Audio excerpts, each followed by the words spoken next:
Et là où vous allez, Sud FM y est déjà. Bonjour à toutes et à tous. Merci de nous recevoir chez vous. C'est un plaisir de vous retrouver. Comme tous les matins, Sud Matin qui démarre, vous nous écoutez sur la 98.5 Dakar en synchronisation avec toutes nos stations régionales. Vous nous écoutez aussi sur www.sudfmsenradio.com et via toutes nos plateformes. Le bloc d'information qui démarre. Bonjour Babacar Sam. Bonjour Maria, bonjour également à tous et tous. Les titres qui seront développés à 6h45. On démarre avec l'organisation des élections locales au menu. Effectivement, organisation des élections locales au Sénégal, le directeur exécutif de l'ONG 3D déplore le flou et le dérèglement de l'horloge électorale. Mouniaï Cissé demande à l'État de prendre ses responsabilités et fixer la date du scrutin.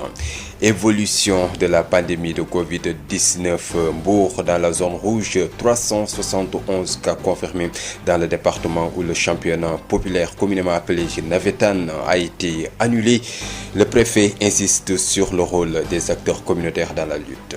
Votre rubrique, le contradictoire, s'intéresse justement au nouveau coronavirus, la Covid-19 qui étend ses tentacules sur toute l'étendue du territoire sénégalais. Les Sénégalais, justement, rechignent à respecter les gestes barrières, les explications du sociologue professeur Ali Khoudia Diaw et le témoignage d'un patient guéri de la Covid-19 Déthié Diouf à suivre dans nos éditions d'information sur l'international en Côte d'Ivoire. 4 morts dans des manifestations contre la candidature de Alassane Ouattara. Titres qui seront développés par vous, Babacar Sam, à 6h45. 98.5 Dakar, fanweeri simili ak ñett moo tegu ci juróom-benni waxtu. Salaamaaleykum El Hadj Maodo Faye. aleykum salaam soxna Maria. bu ko defee ñu jokki li nga xam ne moo nar a gën a fës ci xibaaru juróom-ñaari waxtu yi. kay mooy gannaaw ba ñu la nuyoo bokk yi asalaamaaleykum mu yitteel rek li nga xamee ne wote yi nga xam ne dañ ko dëgmal te xamaguñu kañ lay doon ci ruq-ruqaat yeeg ñi war a takkal ay ndombay tànk ci yenn gox-goxaan yi. ONG 3D di ñoom Moundiaye Cissé ne daal kët fi ñu toll nii nguur gi war nañoo jël seen ay matuwaay ngir ñu létt nit ñi mbaa boog ñu firi leen ndax fi ñu toll nii xamee sa gun ban gàpp lay doon daañ ci dikk léegi ci biir xabaar yi.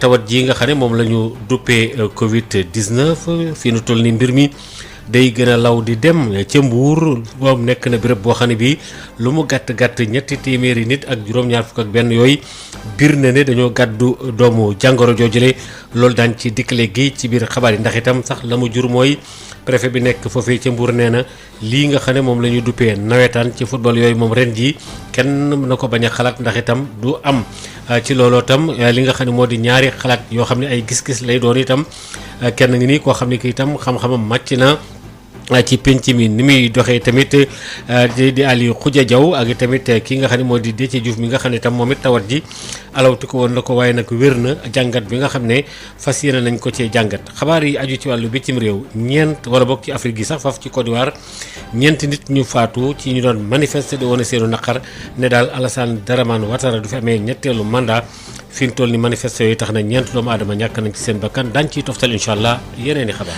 jërëjëf Hadj Maodo Faye juróom-ñaari waxtu lay doon incha allah. Ce vendredi 14 août 2020. Bonjour Hafsa Elimane Wane. Bonjour Sister Maria. La revue des titres que l'on démarre avec Sud Quotidien. Vous l'avez dit, on démarre avec Sud Quotidien. Impact de la Covid-19 sur le secteur de l'hôtellerie, l'activité au point mort. Après Sud Quotidien, place aux tribunes. Explosion sans arrêt des cas de Covid-19, impuissance. Après tribune, nous nous intéressons à la une de 24 heures. Sister Maria, Covid-19, la fièvre des cas communautaires. Les Échos titrent ce matin sur 2 spécialistes qui prennent la défense du PCA démissionnaire. L'hôpital Dalal Jamm, un grand dispensaire. L'AS s'intéresse à la bombe pneumatique, recrudescence des accidents de la route, absence de réglementation sur les pneus. Après l'AS, place à Libération. Son compte logé à Ecobank bloqué pour une créance de 2,6 milliards de francs CFA, saltant à la Sénélec. Après Libération, Le Soleil également nous parle d'économie, évaluation des politiques et des institutions en Afrique, CPIA, de la Banque mondiale, le Sénégal 3e sur 39 pays. Le Quotidien s'intéresse ce matin au projet de loi sur le statut de l'artiste et des professionnels de la culture. Les acteurs doutent de la sincérité de l'État. Stade, le quotidien du sport, Sister Maria titre ce matin sur Barça Bayern ce soir à 19h. La bande à Messi défie celle de Lewandowski en quart. Et enfin, Sunu Lamb revient sur les prédictions de l'ancien lutteur Mbaye Samb, Gris Bordeaux, Balla Gaye, le combat du siècle. xëtu yéenekaay yi li ñu xëyee tey jile ci li nga xam ne rek moo di aljuma ji benn fan nan lañ koy waxee ab sa yaam gën a dégg tey mooy fukki fan ak ñeent ci weeru août. fukki fan ak ñeent. waaw ci weeru août 2020. waaw 14 maa ngi lay ziar ci aljuma ji. maa ngi lay delloo ziar bu wér xam say limaan wan. yàlla duñu wëri fenn dañuy njëkkee suñu biir kër Sud Quotidien. waaw moo gën de ñu commencé ko par Sud Quotidien dooree ko fa Sud Quotidien bi wax jeexital bi nga xam ne moom la Covid 19 di mbas mi am ci l'hôtellerie bi nee na daal tax na daal ba l'activité yëpp fi mu taxaw nekk ni daal taxaw na bu ñu jógee ci Sud Quotidien ñu jàll ci tribune di ñu waxtaanee wàllu mbas mi nee na daal rawatina nag li nga xam ne mooy law bi mu law bu baax a baax fi mu toll daal tax na ba ñëpp jaaxle 24 heures li ni mel it moo ko soxal moom nag li ko soxal mooy waxtaanee ñu wàllu cas communautaire di wàllante suñu biir te xamuñu fa mu bawoo te mu law lool simim réew les échos ñoom it des ci wàllu l'hôpital di ñu waxtaanee wàllu hôpital Dalal Jàmm daal xam ne mën nañ ko méngaleeg dispensaire bu mag jox ci kàddu ñaar ñoo xam ne daal seen xel daa màcc ci loolu le ñoom nag daal dañoo ànd ak bu baax a baax ki nga xam ne mooy PCA bi nga xam ne moo tekki ndomb tànkam laas li leen soxal waxtaane ñu waayu l'accident yi nga xam ne dañoo nemmeeku ne dafa bëri lool li ko waral nag nee nañu daal war nañu yër wàllu pneu yi dafa mel ne daal mbir mi jaarul ci yoon bu ñu jugee ci la Sista Maria ñu jàll ci Libération di ñu xamal ne daal Senelec fi mu toll nii ay jafe-jafe la ñu nekk ndax comptam bi nga xam ne moo nekk ci Ecobank daal dañu kaa bloqué bu ñu jugee ci Libération ñu jàll ci Soleil di ñu waxtaane wàllu koom ñoom it ak xayma bi nga xam ne moom la Banque mondiale doon amal ci sunu réew di ñu xamal ne daal fi mu toll nii Sénégal moo jël ñetteelu place bi ci fanweer ak juróom-ñeenti réew bu ñu jugee ci Le Soleil ñu jàll ci lii quotidien di ñu waxtaane projet de loi bi nga xam ne daal moom la ñu teg jëmale ci statut artistes yi ak ñëpp ñi nga xam ne dañuy yëngatu ci wàllu caada nee na ñi nga xam ne ñoo ciy yëngu nag fi mu toll nii daal li ci nguur gi di amal dafa mel ne daal nee nañu gëmuñu daal ndax nguur gi gëm na li muy def sat le quotidien du sport di ñu waxtaane wàllu match bi nar a am tey jii ci ngoon diggante Barça ak Bayern ne ñoom Messi daal ak i ñoñam danañu fase jàkkaarloo ak Lewandowski ak i ñoñam ci quart de finale bi ñu jeexale kook ak waa sunu lomb bu dellu si bu baax a baax ci gisaane bu ñu mën nañu wax loolu sax bu Mbaye Samb jëmale ci combat bi li nga xam ne mooy Gris Bordeaux ak Balla Gaye 2 nee na combat boobu daal mën nañ ko méngaleeg combat du siècle si Samaria li daal moo gënoon a fës ci ëttu yéenekaay yi boog ci xët bu njëkk ëttu yéenekaay yi ñu xëyandoon mu ngi noonu xam sa limaan woon xam naa ne séeréer ak pulaar bu ñu jàkkaarloo suba teel moom dina doy waar. waaw jàkkaarloo waalo bële Pam Abdoulaye yéyee kon mët na xam sa du ma sori fenn damay desandi ak yow ci li nga xam ne moo di le journal de l'économie. Bonjour et bienvenue. La pandémie de Covid-19 doit pousser l'Afrique et le Sénégal en particulier à adopter une nouvelle vision d'intégration pour pouvoir développer les économies face aux grands ensembles. C'est l'analyse du docteur Souleymane Astou Diagne, maître de conférence en sciences économiques à l'université Alioune Diop de Bambey. Docteur Souleymane Astou Diagne et avec Babacar Samb. On ne peut pas développer nos économies face à des ensembles comme l'Union européenne, la Chine, avec le BRICS maintenant, les États-Unis, les dragons. Le Sénégal pris dans le monde, c'est égal quasiment à zéro. Même les États-Unis aujourd'hui essaient d'enrôler le Canada, le Mexique, pour pouvoir suffisamment compter dans les relations économiques internationales. Et donc, le changement de paradigme dans la coopération doit recentrer la coopération sur notre environnement immédiat. Développer les infrastructures de support à une coopération avec la sous-région et après l'Afrique centrale, l'Afrique du Sud. C'est ça nos priorités. Je fais de la consultance, souvent je pars à N'Djamena. Quand je quitte Dakar pour N'Djamena, je fais toute la journée. Il faut être à l'aéroport à 5 heures. Et vous arrivez à N'Djamena à 20 heures, 8000 km. Alors que quand vous partez en France, vous faites 4 heures. Parce qu'on n'est pas organisé en interne. Et les billets sont excessivement chers. Alors qu'avec 300 000, vous êtes à Paris. C'est ça qu'on doit changer dans l'intégration. On n'a pas aujourd'hui d'infrastructure. L'État du Sénégal essaie de le faire avec le Mali, avec les rails. Mais ça devrait couler de source. Le commerce intra-africain, c'est 14%. Le commerce intra-européen, c'est 60%. Et nous sommes à 14%. C'est pour dire que les Africains ne commercent pas avec les Africains.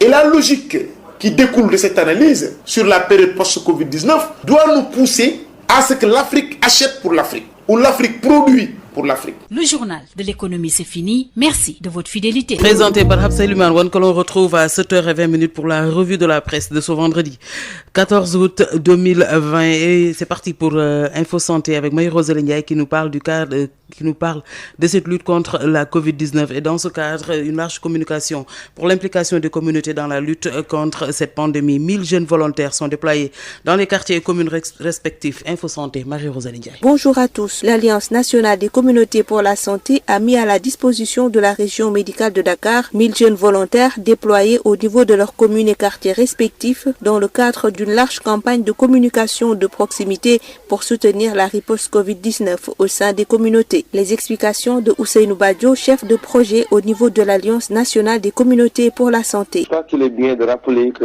la vision de l'ANSES, c'est que des personnes arriver à avoir une société avec des personnes en bonne santé. Une société dans laquelle les systèmes de santé, les systèmes communautaires et de santé sont solides. Mais également que d'avoir des sociétés impliquées et inclusives. Ici, c'est la région médicale de Dakar qui avait appelé à une mise ensemble des forces, à une mise en synergie des forces pour rompre avec la chaîne de transmission de la Covid. Et l'ANSES a répondu en mobilisant sur les 12 000 que comptait mobiliser la région médicale de Dakar, 1000 à travers les 12 districts qui composent la région médicale de Dakar. Donc les volontaires ont été formés et aujourd'hui sont sur le terrain pour mener des activités de communication avec les communautés. Mais il est bien de rappeler que la perspective dans cette activité, c'est pas d'apporter l'information. Cela a déjà été fait par les radios, les télés, le journal écrit et les réseaux sociaux. Tout le monde sait c'est quoi la Covid. Mais l'idée ici, c'est d'aller discuter avec les communautés pour comprendre les raisons pour lesquelles elles ne respectent pas les mesures barrières. Et avec elles, co-construire un message ou des attitudes pour que désormais tout le monde puisse respecter les mesures barrières afin qu'on en finisse avec cette épidémie de coronavirus. Le département de Kaffrine veut mettre à profit la période des vacances pour travailler avec l'ODCAV et les AIC dans la lutte contre la dengue et la pandémie de Covid-19. Selon le préfet Amadou Diop, l'idée est d'avoir cette année des nawetanes Covid-dengue, c'est-à-dire des nawetanes pour prévenir ou lutter contre la Covid-19 et la dengue à Kaffrine. Pour rappel, l'année dernière, le département de Kaffrine avait noté des cas de dengue et cette année, les autorités administratives se sont engagées pour qu'il n'y ait pas cette épidémie en plus de la Covid-19. C'est tout pour aujourd'hui. Merci de nous avoir suivis. Présenté par Marie-Rose Ndiaye, 45 minutes après 6h, vous écoutez Sud FM Sen Radio Sud Matin, le bloc d'information, première édition. Babacar Samb, bonjour. Rebonjour Maria. Alors on démarre avec l'organisation des élections locales qui est au menu. Organisation des élections locales au Sénégal, le directeur exécutif de l'ONG 3D déplore le flou et le dérèglement de l'horloge électorale.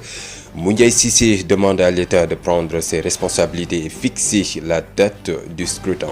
Évolution de la pandémie de Covid-19. Mbour dans la zone rouge, 371 cas confirmés dans le département où le championnat populaire communément appelé Navétane a été annulé. Le préfet insiste sur le rôle des acteurs communautaires dans la lutte. Votre rubrique Le Contradictoire s'intéresse au nouveau coronavirus, la Covid-19 qui étend ses tentacules. Les Sénégalais rechignent à respecter les gestes barrières, les explications du sociologue professeur Ali Khoudia Diaw et le témoignage d'un patient guéri de la Covid-19 Déthié Diouf à suivre dans nos éditions sur l'international en Côte d'Ivoire. 4 morts dans des manifestations contre la candidature de Alassane Ouattara. Merci à vous Babacar Samb. Le développement de ces titres, c'est juste après ceci. Sud Matin. Babacar Samb qui vous dit bonjour, bienvenue et merci d'écouter sur FM Sen Radio pour vous informer de l'actualité que nous débutons avec l'organisation des élections locales ici au Sénégal. Le directeur exécutif de l'ONG 3D, Moundiaye Cissé, déplore le flou et le dérèglement de l'horloge électorale. Selon lui, l'État doit décider de la tenue des locales pour le mois de mars 2021. Au-delà des élections, la question du mandat des maires est également en jeu. Voici Moundiaye Cissé, directeur exécutif de l'ONG 3D, au micro de Amadou Moustapha Dia. Mais c'est pas normal que dans un pays démocratique, que l'horloge électorale soit floue et illisible. C'est ça que nous dénonçons. Il faudrait que l'État prenne ses responsabilités pour décider de la tenue ou non des élections pour le mars 2021. C'est ça là, en fait le combat. Parce que au-delà de la question de l'élection, il y a aussi le mandat des maires. Les maires aussi sont dans un flou total. Ils ne peuvent pas faire de planification. Mais on ne peut pas gérer une commune, une collectivité territoriale dans du pilotage à vue. Et puis ceux qui veulent être candidats, ils doivent se préparer. Donc l'État doit se prononcer sur la question en évitant les acteurs autour de la question électorale et qu'on en décide et que nul n'en ignore si on doit garder la date ou pas. Mais dans un pays démocratique, l'horloge électorale doit être claire et lisible. Qui parle d'élection, parle de campagne électorale, parle de mobilisation et de rassemblement. C'est pourquoi je dis que ça va être très difficile d'organiser ces élections dans ce contexte Covid-19. Mais pour autant, on doit en parler pour décider si on va tenir ou pas, pour que nul n'en ignore, pour que les maires aussi soient édifiés. Parce qu'on ne peut pas être maire et ne pas avoir aucune lisibilité, aucune visibilité sur son mandat. Ça, c'est inadmissible. Donc l'État doit prendre ses responsabilités et convoquer le dialogue politique pour en discuter. Parce que c'était au niveau du dialogue politique qu'il avait été décidé de reporter. Si on doit reporter, on convoque le dialogue avec un format beaucoup plus léger. Si on doit garder, on convoque. Mais il faut que le calendrier électoral soit précis et déterminé. Et puis, parlons tout à fait autre chose. Gestion de l'aide alimentaire d'urgence du Fonds Force Covid-19. Le Forum civil promet un rapport. Le manque l'accès à l'information qui est difficile. Le Forum civil et l'appel plaide pour le vote du projet de loi relatif à l'accès à l'information. Le Forum civil, l'association des éditeurs et professionnels de la presse en ligne appel se sont réunis hier pour statuer sur la question. C'est un compte rendu signé Aïssatou Gueba. Dans ce contexte épidémiologique où plusieurs fonds sont alloués dans des domaines bien définis, mais y a-t-il une transparence dans la gestion du fonds Force Covid-19 ? Le Forum civil est catégorique, il y a bien des choses qui ne sont pas en règle. Birahim Seck, coordinateur du Forum civil. Bientôt, le Forum civil a produit un rapport sur la distribution de l'aide. Vous verrez qu'il y a quand même énormément de choses qui ne sont pas du tout en règle. On ne doute pas, c'est une certitude qu'il y a des zones d'ombre énormes, non seulement dans la distribution de l'aide, mais également dans les achats de matériel médicaux. Un problème de transparence est donc noté à ce niveau, mais comment les journalistes doivent-ils traiter cette question au moment où ils éprouvent de grandes difficultés d'accès à l'information, d'où l'urgence d'adopter cet avant-projet de loi sur l'accès à l'information. Ibrahim Ali Safaï, président de l'association des éditeurs et professionnels de la presse en ligne. Le gouvernement doit mettre à l'attention des journalistes tous les documents relatifs au fonds Force Covid-19 pour qu'on puisse savoir comment la sélection a été faite, combien en fait les montants qui ont été attribués et l'exécution effective des tâches qui leur ont été confiées. Parce que s'il n'y a pas ça, on ne peut pas aujourd'hui parler de transparence. Un avant-projet de loi qui nécessite plusieurs actions, parmi lesquelles le Forum civil en collaboration avec le CNPIX, l'Appel et d'autres organisations comptent tenir une stratégie commune. Nous plaidons pour qu'il y ait pour qu'on revisite la réglementation sur l'accès à l'information. Nous plaidons pour qu'il y ait un élargissement des assujettis concernant la déclaration de patrimoine et d'autres propositions que nous avons eu à faire au niveau à l'État. Y compris également la question des conflits d'intérêts. Mais également, il y a la question du financement des campagnes électorales, mais également du financement des partis politiques. Plus de 5 mois de lutte contre cette pandémie au sein du pays, mais la question de transparence sur les fonds alloués au secteur est toujours d'actualité. Cet avant-projet de loi sur l'accès à l'information constituera peut-être une manière d'édifier les citoyens sur l'utilisation de nos ressources financières. Aïssatou Gueba, parlons justement de l'évolution de la pandémie de Covid-19. Le département de Mbour dans la zone rouge, 71 cas confirmés dans la localité. L'ODCAV a décidé d'annuler les championnats populaires Nafetan. Un CDD a été organisé à Mbour. Babacar Sow. Maladie du coronavirus, la pandémie prend des proportions inquiétantes dans le département de Mbour, décrété zone rouge. Avec 8000 tests, 371 cas ont été signalés dans les 16 communes du dit département. Une situation alarmante selon l'ODCAV de Mbour qui décide de ne pas organiser les championnats populaires cette année. Un mouvement de masse qui va se consacrer à la lutte contre la Covid-19. Pape Amat Mbodj, président de l'ODCAV de Mbour, demande aux 409 ASC d'élaborer un plan d'action vaccination contre le coronavirus. Le constat, il est là, c'est 371 cas confirmés qui touchent les 16 communes du département de Mbour. Les cas se multiplient. Nous avons été interpellés à la suite de ces constats par le monde médical, par le préfet. D'un commun accord, nous allons solliciter de notre hiérarchie au niveau régional et au niveau national, leur demander, compte tenu de la situation que traverse le département Mbour, qui a été cité dans la région de Thiès, aux côtés de la région de Dakar, de la région de Diourbel, de Ziguinchor, parmi les zones rouges, 409 ASC regroupées autour de 33 zones. Nous allons demander à chaque structure d'élaborer un plan d'action. C'était un CDD pour le préfet du département de Mbour, Mor Talla Tine, qui l'a présidé, de proposer des solutions pour freiner la Covid-19. À l'en croire, c'est depuis l'allègement des mesures de restriction que les chiffres ont grimpé. Mor Talla Tine, le préfet du département de Mbour. Partager avec les acteurs communautaires la situation de la pandémie dans le département de Mbour. La situation elle est préoccupante parce que le nombre de cas confirmés ne cesse de grimper depuis l'allègement des mesures de restriction. À ce titre, saluer la décision responsable de l'ODCAV de Mbour de renoncer cette année à l'organisation du championnat populaire, de s'investir autrement, d'envisager en tout cas des mesures de riposte à côté les forces de défense et de sécurité à travers des patrouilles. Ces actions pourront nous permettre d'inverser la tendance. Babacar Sow depuis Mbour pour Sud FM. Babacar Sow, Kitombour, direction la capitale sénégalaise Dakar au lancement de la campagne Xeex Corona Sama Masque Sama Karange à Colobane, une initiative de l'USAID, de l'ONG 3D et de la plateforme des acteurs non étatiques qui vise à renforcer la lutte communautaire contre la Covid-19.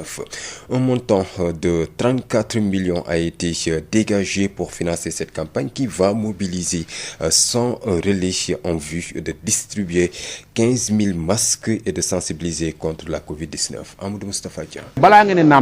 Le sens des priorités commande d'abord de lutter contre le coronavirus avant d'organiser des élections. C'est l'idée qui sous-tend le lancement de l'initiative communautaire Xeex Corona Sama Masque Sama Karange à Colobane. L'USAID, l'ONG 3D et la plateforme des acteurs non étatiques ont en effet décidé de rediriger une partie des financements initialement destinés aux élections vers le combat qui va d'être mené actuellement, la lutte contre le coronavirus. Moundiaye Cissé de l'ONG 3D. Mobiliser pour une participation massive aux élections, c'est bien, mais la pandémie devient une priorité sur tout. C'est pourquoi nous avons estimé, avec l'USAID, que nous remercions, remobiliser une partie de ce financement, pour le moment 100 millions, 33 millions pour aujourd'hui, compte tenu du fait que les locales ne se sont pas encore organisées et qu'il y a une priorité, une surpriorité qui est la question de la Covid-19, nous avons estimé prendre une partie de ce montant, à peu près 100 millions, pour faire une campagne de vulgarisation du port du masque, mais une campagne de vulgarisation au-delà de ça des gestes barrières. 15 000 masques pour Dakar et on est en train de fabriquer encore des masques, ça prend du temps. Le choix de Colobane n'est pas fortuit car dans ce quartier est noté un fort engagement communautaire, l'implication de toutes les couches et surtout les jeunes qui sont à la pointe du combat. Ibrahim Assar, coordonnateur de la plateforme Force Covid-19 de Colobane. À travers cela, nous on continue sur le même lancé. On va continuer à aller sur le terrain, à aussi continuer à parler à la population pour au moins respecter les gestes barrières. L'autre chose, c'est de porter les masques, comme le dit le slogan Sama Masque Sama Karange. Actuellement, c'est le meilleur moyen. Cette démarche communautaire est saluée par son Excellence Tulinabo Mushingi, ambassadeur des États-Unis au Sénégal, qui explique le sens de l'accompagnement de l'USAID. Ainsi donc, durant ces 15 prochains jours, ces équipes de relais vont sillonner les rues de Colobane, ce quartier carrefour, pour stopper la propagation des cas communautaires qui deviennent de plus en plus inquiétants. Amadou Moustapha Dieng, l'actualité, c'est aussi l'assainissement autonome des marchés et équipements marchands. Des acteurs s'activent et se mobilisent. Un projet pilote de toilettes publiques est lancé au fort de Sicap Mbao pour un coût global de 15 millions de francs CFA et exécuté par Oxfam en partenariat avec IVI. L'assainissement autonome des équipements marchands et marchés du Sénégal demeure une grande préoccupation des autorités. Une étude révèle que plus de 20% des toilettes dans ces lieux ne présentent pas des normes d'hygiène requises. Un projet test de toilettes publiques au Dalal Foirail de Diamaguène Sicap Mbao est lancé par l'ONG Oxfam en collaboration avec Ovi Environnement. Moussa Seck de Oxfam. Donc l'idée aujourd'hui, c'est de lancer ce projet test pour que l'ONAS puisse s'en inspirer pour mettre à l'échelle ce que nous sommes en train de faire faire ici. Mais en Afrique de l'Ouest, la gestion de ces toilettes publiques dans les lieux comme ça pose souvent problème. Et les études que nous avons faites à Dakar montrent que la plupart des toilettes publiques qui sont installées dans les marchés ou bien dans les lieux communautaires tombent en panne et les gens ne l'utilisent souvent pas. Des toilettes qui présentent toutes les commodités, qui répondent aux normes écologiques, renseigne Cheikh Alioubey, coordonnateur technique de Ovi Environnement Ève. C'est vraiment des services d'hygiène et d'assainissement de le mettre en tout cas en place. Maintenant, après avoir fait les maisons, ces mêmes toilettes, de mettre des toilettes avec biodigesteurs. C'est pas une fosse simple, mais c'est une fosse avec biodigesteurs qui change complètement de paradigme parce que ça nous enlève les vidanges, mais ça nous enlève aussi les heures qui posaient des problèmes dans ces types de lieux. L'approche genre prise en compte dans ce projet. Les femmes en période de menstrues pourront se changer sans difficulté dans ces blocs. Ce que magnifie Fatoumata Ba, présidente du réseau des femmes éleveuses de Daral Foray. Il y a pas de parité. Tout le temps la femme elle est un peu mise en rade. Donc quand je dis nous, il y a un genre. Donc et d'avoir pris en considération les femmes parce qu'avant on faisait tout pour nous et sans nous. Pour un coût global de 15 millions de francs CFA et dont la gestion est privée, le maire de la commune promet un suivi pour une gestion durable de l'ouvrage. Comme Ndofène Fall, le maire de Diamaguène Sicap Mbao. Parce que ça a été une vieille préoccupation, une vieille doléance donc des populations, notamment celle de Fora, que je dirais des toilettes intelligentes. Pour le suivi aussi, la société qui a en charge la gestion donc de cet ouvrage-là, il y aura donc des accords tripartites qui seront signés et des dispositions vraiment idoines seront prises pour que véritablement les populations puissent véritablement prendre en charge le cadre de vie de cet ouvrage. Bondi Dakaroise et Lazmoussa Kiam, Radio Sud FM. Sud FM vous transporte partout au Sénégal et dans le monde. Sud International. L'actualité hors de chez nous qui nous mène en Côte d'Ivoire où on déplore au moins 4 morts à la suite des manifestations de ces 2 derniers jours contre la candidature du président Ouattara à un 3e mandat. Pour l'opposition, cette candidature est illégale car anticonstitutionnelle.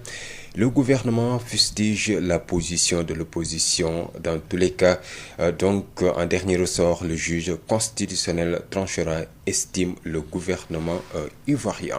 Maria, c'est la fin de cette édition d'information. Merci à vous Babacar Samb et on vous retrouve à 7h30 pour la seconde édition. 7h maanaam juróom-ñaari waxtu fii ci Sud FM seen rajo 98.5 salaamaaleykum El Hadj Maodo Faye. aleykum salaam soxna Maria. nañu ko waxee woon sànq noonu la ñuy tàmbalee pàcc bu njëkk bi ci xibaar yi ci yaatal ñu ne rek organisation li nga xam ne moo di élection locale yi xaw naa doy waar. kay dañoo xam asalaamaaleykum mbokk yi dañoo xamagul kañ la ba sax itam mbootaay gi duppee seen bopp ONG 3D bu ñoom mu Ndiaye Cissé yëkkati ay kàddu ne nguur gi war naa jël ay matuwaayam loolu daan ci dikk léegi ci biir xabaar yi.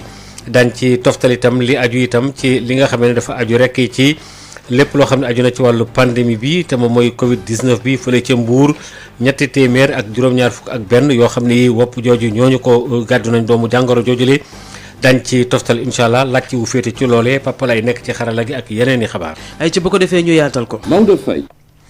jërë ngeen jëf mbokk yi kon ci taaxeer wala boog teewlu gi ngeen ni teewlu ci suba cuuy gi fi nu toll nii.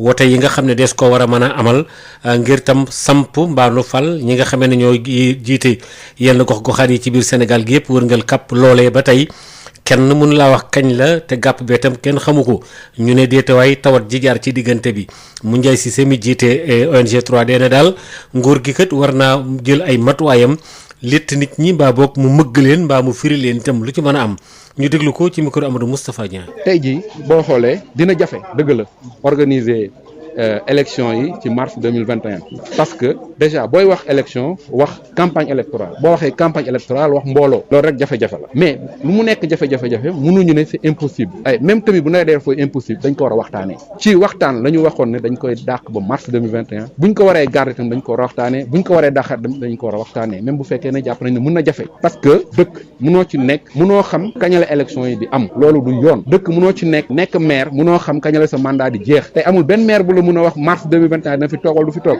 loolu du dëgg yoon l'état dafa war a jël ses responsabilités convoqué waxtaan ci loolu ku nekk xam fu ngay taxawee loolu mooy liy dëgg mais mënuñu rek taxaw kenn mënu la wax kañ la élection loolu warul am ci dëkk bu am responsabilité.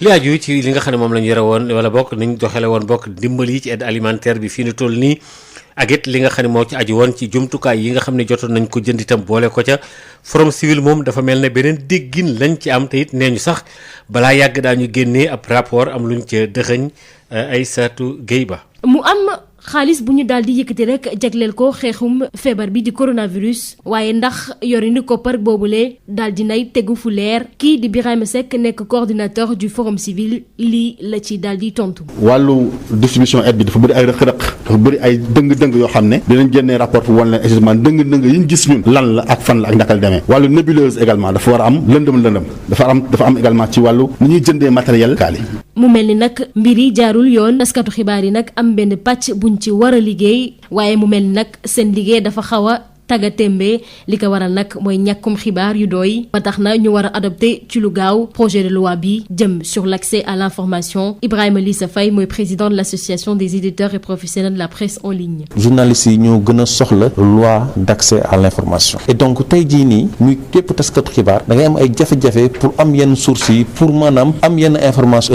loi bi nii da leen di permettre ñu mën a dem saytu yenn action publique yi c'est-à-dire leen li nga xam jéego yi nga xam ne moom la kii président wala gouvernement am di teg ñu xool naka lañ ko naale et puis xool koppar yi nga xamante ne moom la ñu joxe naka lañ koy utiliser ak fan la jëm ak yenn anam. ab projet de loi boo xam ne pàcc yu bëri la daal di soxla kii di forum civil ànd seeg seen pix ak appel daal di rek bëgg ànd lëkkaloo ngir taxawal ay pexe. Nous plaidons pour qu'il y ait pour qu'on révisite la réglementation sur l'accès à l'information. Donc nous plaidons pour qu'il y ait un élargissement des assujettis concernant la déclaration de patrimoine, y compris également la question des conflits d'intérêts. Mais également il y a la question du financement des campagnes électorales, mais également du financement des partis politiques. lu ëpp juróomi weer ñiy xeex rek ngir jële fi feebar bi di coronavirus waaye mu am wax ju bëri ju ci jógee lu ci mel ni ndax leeraange am na ci doxalin yi ak tëralin yi naka la gouvernement bi di toppatoowee ressources financières yi de. ca Mbuur gannaaw ba juróom-ñaari waxtu demee ba feggoog luy tolloog juróomi minute ñetti téeméer ak juróom-ñaar fukk ak benn ci ñooñ dañu ne gàddu nañu doomu jàngoro ji nga xam ne moo di Covid 19 loolu nag la mu jur mooy yii daan am ay yëngu-yëngu ci nawet bi ñu duppee ko ay nawetaan football beeg yooyee ci aju. yooyu yëpp nee ñu daal tegandi nañ ko ba jëmmi jamono Babacar Sow. feebaru mbas mi nekk na li nga xamee ni lii tàmbali naa jéggi dayoo ci département bu Mbour di zone boo xam ne nee nañu daal sax wóoratul jamono ji lu toll ci juróom-ñetti junniy nit la ñu seet ndax am nañu feebar wala déet waaye ca mujjantal ga ñetti téeméer ak juróom-ñaar fukk ak benn am nañu li ni mel ci fukki commune ak juróom-benn yi nga xamee ne ñoo nekk ci département bi di loo xam ne lii jéggi na dayoo lool suñu sukkandikoo ci waa ODCAV bu Mbour ñi nga xamee ne nee nañu daal ren duñu amal ay match nawetaan nee nañu daal duñu def lenn lu dul jàkkaarloog mbas mi Papa Amane Mbodj président ODCAV di ñaan juróom-ñeenti téeméeri ASC ak juróom-ñeenti yi ñoom ñëpp soobu ci jële fi mbas mi. constat yi dañoo interpellé naka lañ mën a def pour jële fi mbas mi département Mbour am na 371 cas confirmés loolu moom leer na def nañu presque 8000 tests 16 communes yi ci département bi laal na ñëpp duñu nag di révéler ay secrets médicaux depuis bi ñu jógee tabaski ba léegi ñu ngi njort ne loolu moo gën a accéléré cas yi tey suba rek déggaat nañu ci biir Mbour rek 7 cas temps yëpp ay 4 6 7 ngay dégg donc affaire mi ngi yokk di lal ay tëralin yoo xamante ne quartier bu ci nekk ASC bu fa nekk ci 409 ASC yi 33 zones yi ku ci nekk di nga defar sa plan d'action ñun très tôt teeloon nañu alerte maintenant li ñuy demandé te préfet yaakaar naa maire yi fi intervenir bi yombalal nañu ko subvention yi dañ koy jël orienté ko sur la base de plan d'action dañ koy teg pour ASC bu ci engagé wu wax dara ñu mën a ñëw xayma xam ndax li nga waxoon def nga ko. ab néegulal boo xam ni kàddu gi benn la woon fexe ba coronavirus jóge ci département bu Mbour te ñëpp war nañ cee dugal seen loxo suñu sukkandikoo ci préfet bu département bi nee na daal ba ñu teggee loxo ci mesure de restriction yi la ñu gis ni mbir mi lawandina Mortalatin préfet bu département bu Mbour. tey jii amul benn gox ci biir département bi bu mën a wax ni feebar bi nekku fa lim bi nga xamante ni moom la ñu gis ci ñi am feebar bi aussi mu ngi yokk depuis que ñu lever état d'urgence te loolu dafa nekk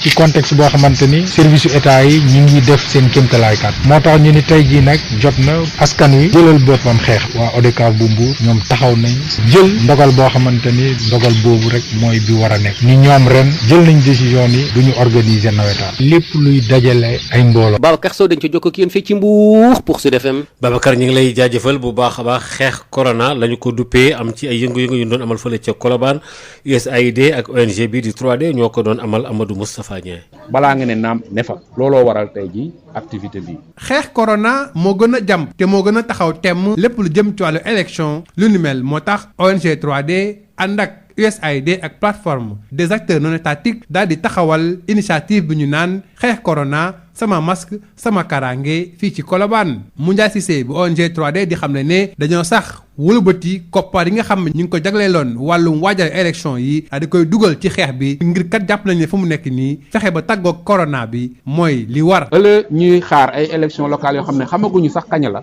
dañu ne nañu jël pour le moment lu mat téeméeri millions def ko ci xeexum Covid bi mais moment bi ñu génn yeneen 33 millions pour Dakar rek yoo xam ne pour def ay masque la tas ko ci Ndakaaru parce que Ndakaaru buñ fi réglé problème yi peut-être xam naa ne rek doy nañ 50% problème mu mbas mi waaye loolu doyul parce que jox nit ñi masque rek doyul dafa laaj boo leen joxee masque topp seen ginnaaw fexe ñu koy tol moo tax ñu jël ay quartiers yi nga xam ne am nañuy jeunes ñu recruter ci 100 jeunes yoo xam ne tey ji ci Colobane ñooy wër gox yeex gox-goxaan yi ñooy wër marché yi ak gaaru ceer yi pour fexe nit ñi di sol masque di jël distance barrières yi di jël aussi gel yi. li tax nag ñu tànn Colobane du neen ndax dañoo seetlu ne fii ci Colobane askan wi dañoo taxaw temm ci xeex bi rawatina ndaw ñi nga xam ne ñu ngi def seen kéemtalaay kattan ba Colobane du wàññi ay cas communautaire yu bëri Ibrahima Sarr mooy coordonnateur plateforme force Covid-19 bu Colobane. À travers cela nous on continue sur le même. ñun fa ñu nekkoon duñ fa jug dañuy gën a baral suñuy xeex dëgg te di ñaax askan wi di wër ci biir quartier yi di leen xamal ne takk seen masque dandante ak di raxasoo seeni gel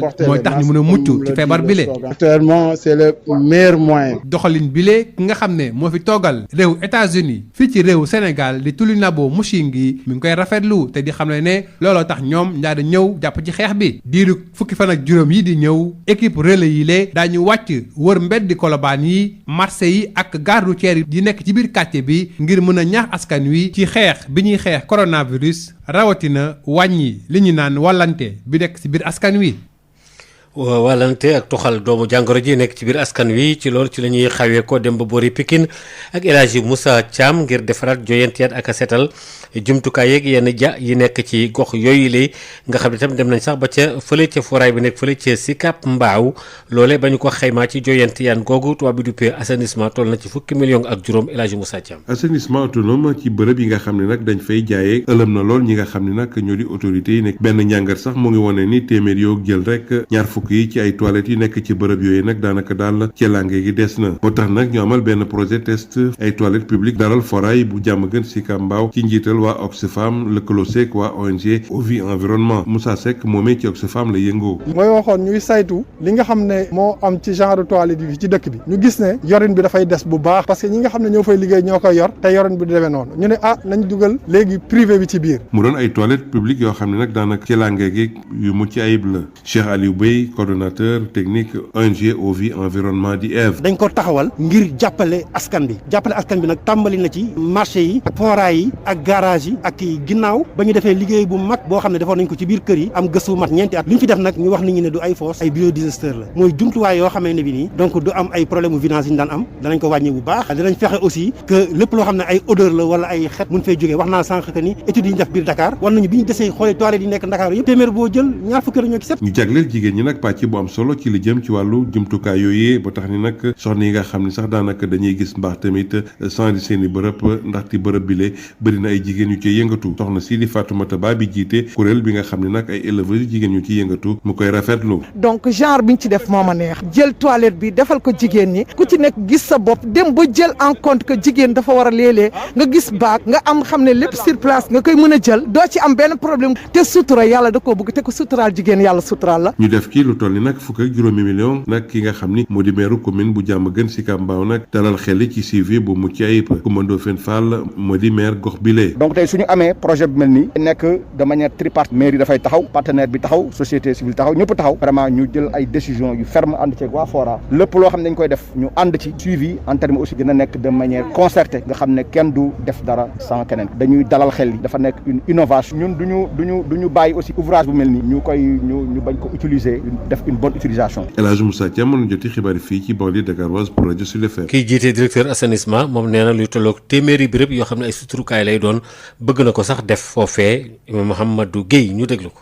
ci wàllu ni ñuy def ba nga xamante ne fos yi dootul nekk loo xamante ne day tere nelaw di ko mboom nga xamante ne fu ñu toll dañuy def ay vidange di fay lu cher dañoo bëgg ba liy jóge ci fos yi mën a jariñ askan wi jariñ gu nga xamante ne dañ koy commencé ci li ñuy def nii ci foraay yi nii kon am na lu nga xamante ne buñ ko fi defee ci wàllu ñongal ci wàllu technologie ak ci wàllu xarañ liy jóge ci fosse yi mën na doon jariñ waaye mën na bañ a doon nag loo xam ne day yokk dépense doomu aadama yi ci vidange yeeg yooyu yëpp loolu ñu ngi ciy liggéey bu baax association vidangeurs yi association des acteurs de l'assainissement autonome du Sénégal vidangeurs yi di ci liggéey ak suñu partenaires yi dañoo bëgg li nga xam def nañ ko fii ci Diamaguène ci forage Sicap Mbao forage bu mën a nekk ci Sénégal ñu jéem ko fa def ñu ngi jéem a seet nag nu ñuy def ba Dakar lu tolloog lu mu bon téeméeri toilettes yi mel nii ñu taxawal ko Dakar ñu ngi ciy liggéey ak ay partenaires di ñaan yàlla mu sotti ñu ngi ciy liggéey bu baax a baax dañoo bëgg daal ba nga xamante ne toilette publique jëfandikoo ay toilettes ci public mu bañ a doonati problème ci Sénégal ndax gis nañu toilette publique fi mu ne tumuranke na lool Sénégal rawatina Dakar te bu amee it maintenance bi maanaam toppatoo bi des na lool dañoo bëgg nag toppatoo bi baax toilettes yi law ci dëkk bi ba nga xamante ne fu nit toll bu soxlaa boppam rek mën na ko jëfandikoo ci ni mu waree ci anam yu mu gënee nga xamante ne du yàq daal ci wàllu santé doomu aadama yi. jërëjëf Papa Lay kon jërëjëf bokk ñu doon déglu itam fukki minute ak ñeent moo feggu ci juróom-ñaari waxtu soxna Maria foofu la ñuy daal di taxawandi. jërëjëf El Hadj Maodo Faye ginnaaw gi incha allah fii la juróom-ñetti waxtu nga dellu si waat ci ñaareel bi parti ci wolof ci yaatal. 14 minutes après 7h, on va retrouver Abselouman Wane pour la revue de la presse de ce vendredi 14 août 2020. Merci à Pablo Dié. L'info c'est ici 30 minutes après 7h, seconde édition de ce bloc d'information. Rebonjour Babacar Sam. Rebonjour Maria. Alors seconde édition que l'on démarre toujours avec les élections locales qui peinent à être organisées au Sénégal. Effectivement, organisation des élections locales au Sénégal, le directeur exécutif de l'ONG 3D, Moundiaye Cissé, déplore le flou et le dérèglement de l'horloge électorale. Selon lui, l'État doit décider de la tenue des locales pour le mois de mars 2021. Au-delà des élections, la question du mandat des maires est également en jeu. Voici Moundiaye Cissé, directeur exécutif de l'ONG 3D, au micro de Amadou Moustapha Dia. Mais c'est pas normal que dans un pays démocratique, que l'horloge électorale soit floue et illisible. C'est ça que nous dénonçons. Il faudrait que l'État prenne ses responsabilités pour décider de la tenue ou non des élections pour le mars 2021. C'est ça là, en fait le combat. Parce que au-delà de la question de l'élection, il y a aussi le mandat des maires. Les maires aussi sont dans un flou total. Ils ne peuvent pas faire de planification. Mais on ne peut pas gérer une commune, une collectivité territoriale dans du pilotage à vue. Et puis ceux qui veulent être candidats, ils doivent se préparer. Donc l'État doit se prononcer sur la question en évitant les acteurs autour de la question électorale et qu'on en décide et que nul n'en ignore si on doit garder la date ou pas. Mais dans un pays démocratique, l'horloge électorale doit être claire et lisible. Qui parle d'élection, parle de campagne électorale, parle de mobilisation et de rassemblement. C'est pourquoi je dis que ça va être très difficile d'organiser ces élections dans ce contexte Covid-19. Mais pour autant, on doit en parler pour décider si on va tenir ou pas, pour que nul n'en ignore, pour que les maires aussi soient édifiés. Parce qu'on ne peut pas être maire et ne pas avoir aucune lisibilité, aucune visibilité sur son mandat. Ça, c'est inadmissible. Donc l'État doit prendre ses responsabilités et convoquer le dialogue politique pour en discuter. Parce que c'était au niveau du dialogue politique qu'il avait été décidé de reporter. Si on doit reporter, on convoque le dialogue avec un format beaucoup plus léger. Si on doit garder, on convoque. Mais il faut que le calendrier électoral soit précis et déterminé. Et puis parlons du lancement de la campagne Xeex Corona Sama Masque Sama Karange à Colobane, c'est dans la capitale sénégalaise Dakar, une initiative de l'USAID, de l'ONG 3D et de la plateforme des acteurs non étatiques qui vise à renforcer la lutte communautaire contre la Covid-19. Un montant de 34 millions de francs CFA a été dégagé pour financer cette campagne qui va mobiliser 100 relais en vue de distribuer 15 000 masques et de sensibiliser contre la Covid-19. Amadou Moustapha Dia. Le sens des priorités commande d'abord de lutter contre le coronavirus avant d'organiser des élections. C'est l'idée qui sous-tend le lancement de l'initiative communautaire Xeex Corona Sama Masque Sama Karange à Colobane. L'USAID, l'ONG 3D et la plateforme des acteurs non étatiques ont en effet décidé de rediriger une partie des financements initialement destinés aux élections vers le combat qui va d'être mené actuellement, la lutte contre le coronavirus.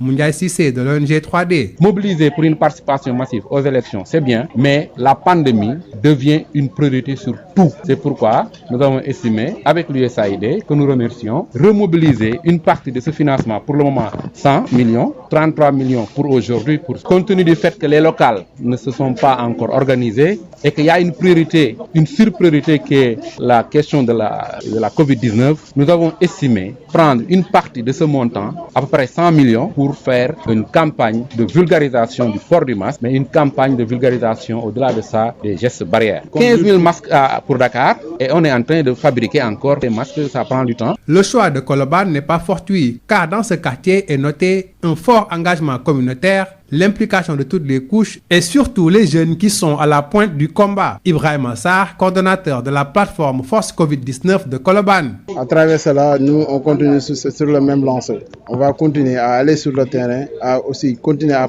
parler à la population pour au moins respecter les gestes barrières. L'autre chose, c'est de porter les masques, comme le dit le slogan, Sama masque, Sama Karangé. Actuellement, c'est le meilleur moyen. Cette démarche communautaire est saluée par son Excellence Tulinabo Mushingi, ambassadeur des États-Unis au Sénégal, qui explique le sens de l'accompagnement de l'USAID.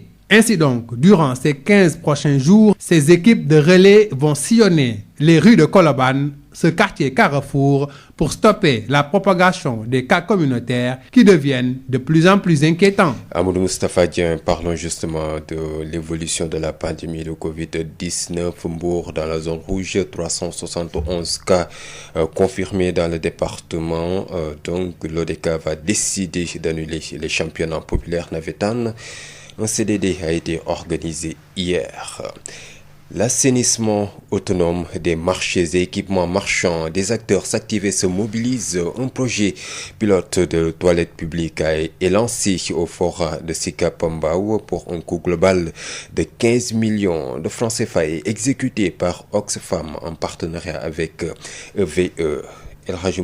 L'assainissement autonome des équipements marchands et marchés du Sénégal demeure une grande préoccupation des autorités. Une étude révèle que plus de 20% des toilettes dans ces lieux ne présentent pas des normes d'hygiène requises. Un projet test de toilettes publiques au Doral Foray de Diamaguène Sicap Mbao est lancé par l'ONG Oxfam en collaboration avec Ovi Environnement. Moussa Seck de Oxfam. Donc l'idée aujourd'hui, c'est de lancer ce projet test pour que l'ONAS puisse s'en inspirer pour mettre à l'échelle ce que nous sommes en train de faire ici. Mais en Afrique de l'Ouest, la gestion de ces toilettes publiques dans les lieux comme ça pose souvent problème. Et les études que nous avons faites à Dakar montrent que la plupart des toilettes publiques qui sont installées dans les marchés ou bien dans les lieux communautaires tombent en panne et les gens ne l'utilisent souvent pas. Des toilettes qui présentent toutes les commodités, qui répondent aux normes écologiques, renseigne Cheikh Alioubey, coordonnateur technique de Ovi Environnement Eve. C'est vraiment des services d'hygiène et d'assainissement de le mettre en tout cas en place. Maintenant, après avoir fait les maisons, ces mêmes toilettes, de mettre des toilettes avec biodigesteurs. C'est pas une fosse simple, mais c'est une fosse avec biodigesteurs qui change complètement de paradigme parce que ça nous enlève les vidanges, mais ça nous enlève aussi les odeurs qui posaient des problèmes dans ces types de lieux. L'approche genre prise en compte dans ce projet. Les femmes en période de menstrues pourront se changer sans difficulté dans ces blocs. Ce que magnifie Fatoumata Ba, présidente du réseau des femmes éleveuses de Daral Foray. Il n'y a pas de parité. Tout le temps, la femme, elle est un peu mise en rate. Donc, quand je dis nous, il y a un genre. Donc, et d'avoir pris en considération les femmes. Parce qu'avant, on faisait tout pour nous et sans nous. Pour un coût global de 15 millions de francs CFA et dont la gestion est privée, le maire de la commune promet un suivi pour une gestion durable de l'ouvrage. Comme on fait Nafal, le maire de Diamaguène Sicap Mbao. Parce que ça a été une vieille préoccupation, une vieille doléance donc des populations, notamment celle de Fora, que je dirais des toilettes intelligentes. Pour le suivi, la société qui a en charge la gestion donc, de cet ouvrage-là, il y aura donc des accords tripartites qui seront signés et des dispositions vraiment idoines seront prises pour que véritablement les populations puissent véritablement prendre en charge le cadre de vie de cet ouvrage. Bonli Dakaroise et Moussa Kiam, Radio Sud FM. Le directeur de l'assainissement autonome annonce un projet de 100 toilettes publiques dans la région de Dakar. Mohamedou Gaïl se nomme, il est avec El Hadj Moussa Thiam. Il y a toujours le besoin d'utiliser des toilettes qui devient pressant parfois à cause de l'affluence qu'il y a dans les marchés tous les matins, notamment les femmes qui viennent se ravitailler. Compte tenu de ce fait, le gouvernement du Sénégal, par le biais de l'Office national du Sénégal, ONAS et ses partenaires, a décidé d'accompagner les marchés pour mettre à la disposition des citoyens, des populations sénégalaises, des toilettes adéquates, des toilettes modernes, des toilettes permettent de faire l'approche genre en tenant compte des spécificités entre les hommes et les femmes, les personnes handicapées. Ces toilettes viennent à point nommé parce que les toilettes publiques, ça ne court plus les rues à Dakar. C'est un test que nous sommes en train de faire et si le test est concluant, nous allons faire une mise à l'échelle de ces toilettes. Nous sommes en train de préparer un projet avec certains partenaires pour mettre au moins une centaine de toilettes publiques dans la région de Dakar. Point faisant, je pourrais vous dire que l'ONAS est tout à fait disposé à accompagner cette mise à l'échelle des toilettes. Ça a commencé d'abord par les stations de traitement de boue de vidange que l'ONAS est en train de mettre à l'échelle par le biais de la délégation de services publics pour confier au privé la gestion, la maintenance et l'exploitation de ces stations de traitement de boue de vidange. 48 professeurs de mathématiques et de physique sont recrutés et formés en génie civil par le ministère de l'Éducation nationale. Ces futurs coordonnateurs techniques départementaux seront mis à la disposition des autorités académiques sur l'étendue du territoire sénégalais. Objectif, mesdames et messieurs, contrôler et superviser avec rigueur et dans la plus grande transparence les entreprises qui ont en charge la construction des infrastructures scolaires.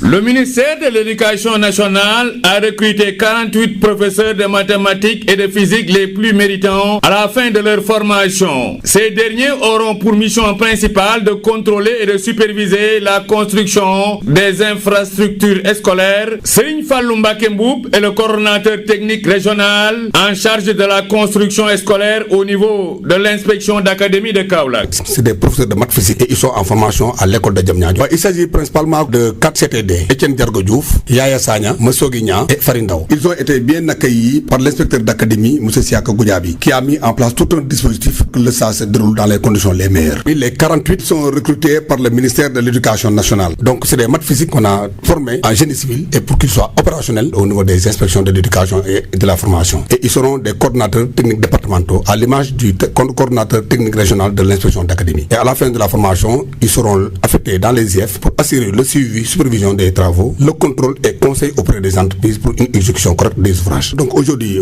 quand on sait que l'État du Sénégal a beaucoup construit et en plus des partenaires, ici au niveau de Kaolack, nous avons de vastes programmes. Nous avons le PROSAP, c'est le vaste programme de zéro abri provisoire que vous entendez parler. Il y a des constructions de salles de classe, d'ouvrages comme des blocs administratifs, des murs de clôture, des blocs d'hygiène sur toute l'étendue, n'est-ce pas, de la région et même partout dans le Sénégal. Il y a également un vaste programme, c'est le PACEP, le projet d'appui au système d'éducation de base financé par la coopération italienne. Également le RAP et le BCI État. Donc toute cette masse est contrôlée par un seul CTR. Aujourd'hui, donc l'État du Sénégal, dans sa nouvelle politique, c'est le fait de recruter des professeurs de maths physique et en faire, n'est-ce pas, des techniciens supérieurs. Donc à la fin de leur formation, ils vont assurer le suivi des travaux, mais à côté de l'IF comme étant de la technique. Ces derniers seront redéployés sur toute l'étendue du territoire national pour marquer à la culotte les entreprises qui ont en charge la construction des infrastructures scolaires. Kaolack, Mamadou Camara, Sud FM.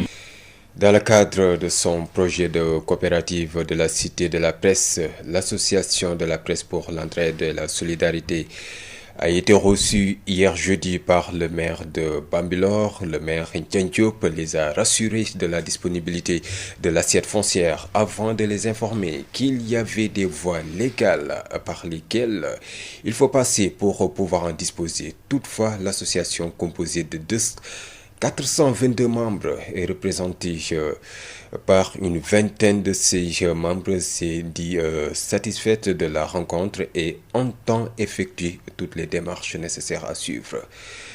Écoutons à ce propos donc Sambou Biagui, le président de l'association, avec Denisia Sambou. Nous sortons de cette réunion très satisfaits. La délégation de la presse, près de 20 personnes, membres du bureau, membres du comité exécutif, reçus par le maire et des membres du conseil municipal, mais également le khalife général de Bambilor, c'est une première satisfaction.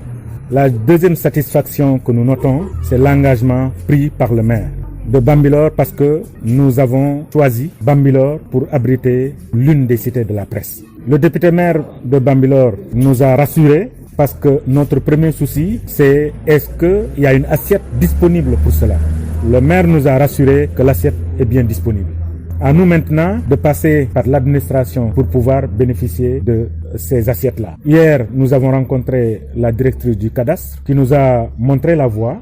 Et nous allons suivre cela. Elle sera saisie dès demain par la coopérative d'habitat dirigée par Marlamine Fernandez. Par courrier, le directeur de l'urbanisme sera saisi par courrier et également le directeur des domaines selon toujours les recommandations de la directrice du cadastre. Et nous allons continuer de suivre le dossier parce que notre objectif, l'objectif aujourd'hui de la presse et de toute la presse du Sénégal, c'est que la presse toute entière puisse disposer de sa propre cité.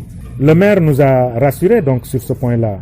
L'assiette étant disponible, nous allons continuer le travail parce que depuis que la presse est née, nous sommes sur le terrain pour concrétiser l'un de nos projets. Voilà Maria, c'était l'essentiel de l'actualité locale et nationale. Merci beaucoup à vous Babacar Sam. Le contradictoire, c'est dans un instant. Le contradictoire. Le contradictoire, les lundis et vendredis, tous les sujets à controverse seront débattus dans le contradictoire. Un sujet, deux invités pour un regard croisé. Le contradictoire, c'est tous les lundis et vendredis sur Sud FM Sen Radio. Un sujet, deux invités. Le contradictoire de ce vendredi 14 août 2020 s'intéresse une fois de plus au coronavirus et on se demande pourquoi les Sénégalais ne respectent pas les mesures barrières. La réponse avec le professeur Ali Khoudia Diaw, sociologue. Il est avec Issa Niang. Professeur Ali Khoudia Diaw, bonjour. Bonjour. Vous êtes sociologue, coordonnateur des activités liées à la Covid à la Direction générale de l'action sociale. Aujourd'hui, comment expliquer cette résistance dans le respect des gestes barrières si l'on sait que la maladie se propage? Oui, merci beaucoup. Je pense que le constat est quand même unanime et je pense que véritablement nous devons avoir peur. Tous ceux qui font le constat de l'évolution de cette maladie devraient avoir peur. Parce qu'en réalité, c'est une maladie extrêmement dure, c'est une maladie très privative, c'est-à-dire une maladie qui remet en cause notre vécu quotidien. Et c'est une maladie aussi difficile à vivre et dont la persistance dans les gestes barrières est extrêmement difficile. Ce qui fait que si on observe le comportement des Sénégalais, alors il y a peut-être 2 à 3 constats, sinon 4 qui vont se faire. Le constat 1, c'est de voir relâchement dans le respect des gestes et des mesures barrières. Il y a aussi ce qui est de plus en plus visible, c'est le déni et la stigmatisation des personnes affectées. Le 3e constat, c'est de voir l'insouciance et l'inconscience des jeunes devant la progression de la maladie. Et ensuite, il y a un 4e constat, c'est-à-dire il y a comme une sorte de défiance des communautés face aux mesures de restriction. Ce qui se passe, c'est qu'avec le non-respect des gestes barrières, nous sommes en présence d'une catégorie de la population qui est extrêmement rebelle, c'est-à-dire les jeunes. Alors, pourquoi les jeunes ne respectent-ils pas les gestes barrières? Ça, c'est la question que tout le monde se pose. Il faut aussi prendre en fait le compte que les jeunes sont moins sensibilisés sur les dangers de la maladie. Cela s'explique simplement parce que d'une part, les jeunes considèrent qu'ils sont moins exposés, mais aussi il y a cette insouciance-là, n'est-ce pas? Et cette inconscience que l'on note, n'est-ce pas, chez les jeunes, mais aussi il y a fait qu'on note une irresponsabilité des parents de ces jeunes-là qui ne peuvent pas parler à leur progéniture. Est-ce qu'il ne faudrait pas que chaque père de famille, par exemple, s'adresse à ses enfants? Parce que nous avons fait le constat qu'au moins au Sénégal, nous sommes encore dans le cadre d'une certaine parentalité. C'est-à-dire, nous respectons nos parents, nous aimons nos parents et nous voulons que nos grands-parents vivent longtemps avec nous. Est-ce qu'il ne serait pas sage de recommander à chaque père de famille de réunir ses enfants et de leur tenir un langage de vérité? Et aujourd'hui, face à cette situation, qu'est-ce qu'il faudrait faire pour des résultats? Plus de répression, plus de sanctions? Oui, moi je vais d'abord commencer véritablement en tant que professionnel et acteur sur le terrain quand même, de parler d'abord de la prévention et de la sensibilisation. Je pense d'abord qu'il faut former des formateurs pour la communication sociale, c'est-à-dire aider les communautés à avoir une certaine forme de communication sociale. Il faut en plus sensibiliser sur les mesures barrières, c'est-à-dire sensibiliser les communautés, mais aussi il faut susciter l'engagement communautaire. C'est-à-dire que de plus en plus, et le président de la République l'a dit, il faut transférer la riposte au niveau des communautés. Alors, ce qui fait que peut-être il va falloir former des jeunes à la communication sociale, il va falloir renforcer les cas guéris, parce que ça aussi, c'est un problème. Ceux qui sont guéris, il faut les renforcer positivement pour qu'ils puissent porter, n'est-ce pas, la parole chez les communautés. Et ça va faciliter la réintégration familiale et sociale. Il faut aussi renforcer positivement, n'est-ce pas, en termes de prophylaxie, les familles confinées, parce que elles aussi, ce sont des victimes qu'il va falloir forcément sensibiliser pour que elles qui est dans la communauté puissent servir de référence à ces jeunes personnes-là pour dire véritablement la maladie existe et enrayer totalement ce déni et cette stigmatisation. Il y a aussi le fait d'identifier et de sensibiliser toutes les zones qui sont considérées comme des zones rouges, parce qu'il y a des zones où le taux de prévalence de la maladie est extrêmement élevé, il faut les identifier, les circonscrire. Maintenant, ça ne suffit pas, comme vous l'avez dit. Alors, à côté de ces sensibilisations-là aussi, il faut de la répression véritablement, parce que certains domaines maintenant relèvent du domaine de la loi, comme le port de masque maintenant relève du domaine de la loi, n'est-ce pas? Si vous ne portez pas votre masque dans les lieux publics, vous êtes en état d'infraction. Alors, mais ce sont ces choses-là qu'il faudrait accentuer, éviter les rassemblements dans les plages et les surveiller. Et pour ça, je ne pense pas que la police puisse le faire, mais il faut engager la communauté à adopter des attitudes de surveillance communautaire. Parce que vous ne pouvez pas mettre tous les policiers dans toutes les plages de la capitale, dans tous les terrains de football, etc. Il faut transférer, n'est-ce pas, cette responsabilité-là à ce qu'on appelle la surveillance communautaire. Une dernière question, professeur. La stigmatisation persiste. Comment encadrer les victimes et briser cette chaîne qui freine véritablement la lutte? Alors, on voit que la stigmatisation est toujours là. C'est une attitude négative. Il y a stigmatisation parce qu'au début, on ne connaissait pas bien la maladie. Il y a aussi stigmatisation parce que cette maladie-là, elle fait peur. Mais en même temps, les gens ont considéré un moment que cette maladie-là, c'était une maladie honteuse. C'est une épidémie, c'est une maladie. Ce qui fait la dangerosité de cette maladie, c'est son caractère extrêmement contagieux. Alors, il ne faut pas avoir honte de mourir de la maladie. Maintenant, il faut jouer aussi sur plusieurs autres leviers parce que pour faciliter la réintégration familiale et sociale, il faut enlever non seulement ce déni de la maladie, mais aussi cette stigmatisation. Parce que aussi beaucoup de personnes jusqu'à présent aussi sont dans le déni. Le déni consiste à dire que cette maladie n'existe pas. Alors, ce qu'il faut faire, c'est travailler sur les consciences, travailler sur les communautés, poursuivre la sensibilisation, que ces communautés-là et ces groupes sentent la responsabilité qui leur est due, n'est-ce pas, de prendre en charge ceux qui sont guéris, ceux qui sont malades et éventuellement de développer les mécanismes de solidarité. Professeur Ali Khoudia Diaw, je vous remercie. Merci beaucoup. Issa, c'est moi qui vous remercie. Merci à vous, Issa, et on reste avec vous avec notre second invité qui est un patient guéri de Covid-19, Déthié Diouf, il se nomme et il témoigne avec Issa. Citoyen Déthié Diouf, bonjour. Vous êtes le président du parti Visa les Citoyens, coordonnateur du mouvement Bannissons la stigmatisation et reconnaissons le mérite. Vous avez été contaminé par le nouveau coronavirus. Comment avez-vous vécu la maladie, les premiers symptômes à la prise en charge? Bon, pour mon cas, par rapport au coronavirus, les symptômes largement connus n'étaient pas apparus à mon niveau. J'avais juste eu des courbatures. Donc j'avais froid. Alors donc quand j'ai demandé le costume, le manteau très lourd que je portais quand j'étais en Corée du Sud, où il faisait moins 12 degrés. Donc là mon épouse a vraiment tiqué. Donc étant aussi médecin, donc elle m'a rapidement isolé. Donc quand on a fait les tests, et c'est revenu positif. Donc voilà, j'ai été obligé d'aller rejoindre l'hôpital principal. Alors donc jusque-là tout était bien, à part les moments de courbature, de froid, des coups de froid comme ça. Et une fois à l'hôpital principal, j'ai vraiment craqué. Toute une nuit, je n'ai pas pu dormir, tellement je me posais 1001 questions. Nous qui étions sur le terrain, moi qui faisais des sensibilisations, des vidéos en contact avec les gens, moi qui offrais des masques, moi qui vraiment prenais toutes les précautions possibles et qui incite les autres à le faire, ça ne peut pas m'arriver. C'était vraiment des questions à n'en plus finir. Alors donc la prise en charge s'est très bien déroulée. On a trouvé une équipe très professionnelle sous la houlette du docteur Pape Sambaba, le colonel Pape Sambaba, et du docteur Diop, son adjoint. Donc ils ont fait une très bonne prise en main, donc qui m'a rassuré, qui m'a amené à coopérer. Le traitement nous a été très bien expliqué. Après on a accepté, on a signé donc la fiche, donc qui nous disait que donc il y a de l'azithromycine pour l'antibiotique pour les gens, voilà, pour l'antibiotique. Donc il y avait l'hydrochloroquine, donc et qu'on prenait 3 fois dans la journée. L'azithromycine, c'était 3 comprimés, 1 par 24 heures, et il y avait du vitamine C. Et voilà. Donc après 5 jours, on a fait les tests, ça s'est révélé encore positif. J'avais moralement chuté.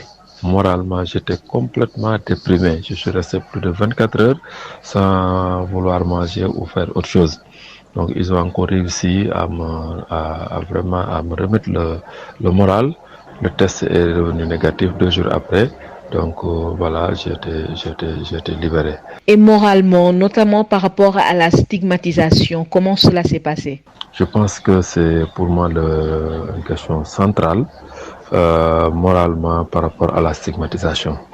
Ce qui m'a obligé, ce qui m'a poussé à me remettre dans la prise en charge des causes nobles, c'est que de l'intérieur, des gens souffraient terriblement de la stigmatisation. Donc une brave dame voyait sa famille complètement stigmatisée et elle préférait mourir à l'hôpital que de retourner dans son quartier. Donc un jeune qui était très dégoûté, dynamique, donc au bout de 2 jours avait commencé à déprimer parce qu'effectivement sa famille n'avait plus de quoi manger et lui il était là parce que voilà, c'est quelqu'un qui était à Sandaga, un autre qui avait peut-être des moyens, donc avait vu sa famille stigmatisée. Et quand je leur parlais de psychiatre ou de psychologue, c'était un niet parce qu'il te disait moi j'étais pas fou. Alors donc ça m'a choqué, ça m'a blessé dans mon... Alors donc quand je suis sorti, j'ai eu des velléités effectivement de stigmatisation. Des gens qui, je pensais, m'aimaient beaucoup, étaient prêts à sacrifier pour moi, ne voulaient même pas me voir. D'autres se disaient attendre d'être vraiment guéri pour venir. Alors j'ai dit je n'ai pas le droit de me taire.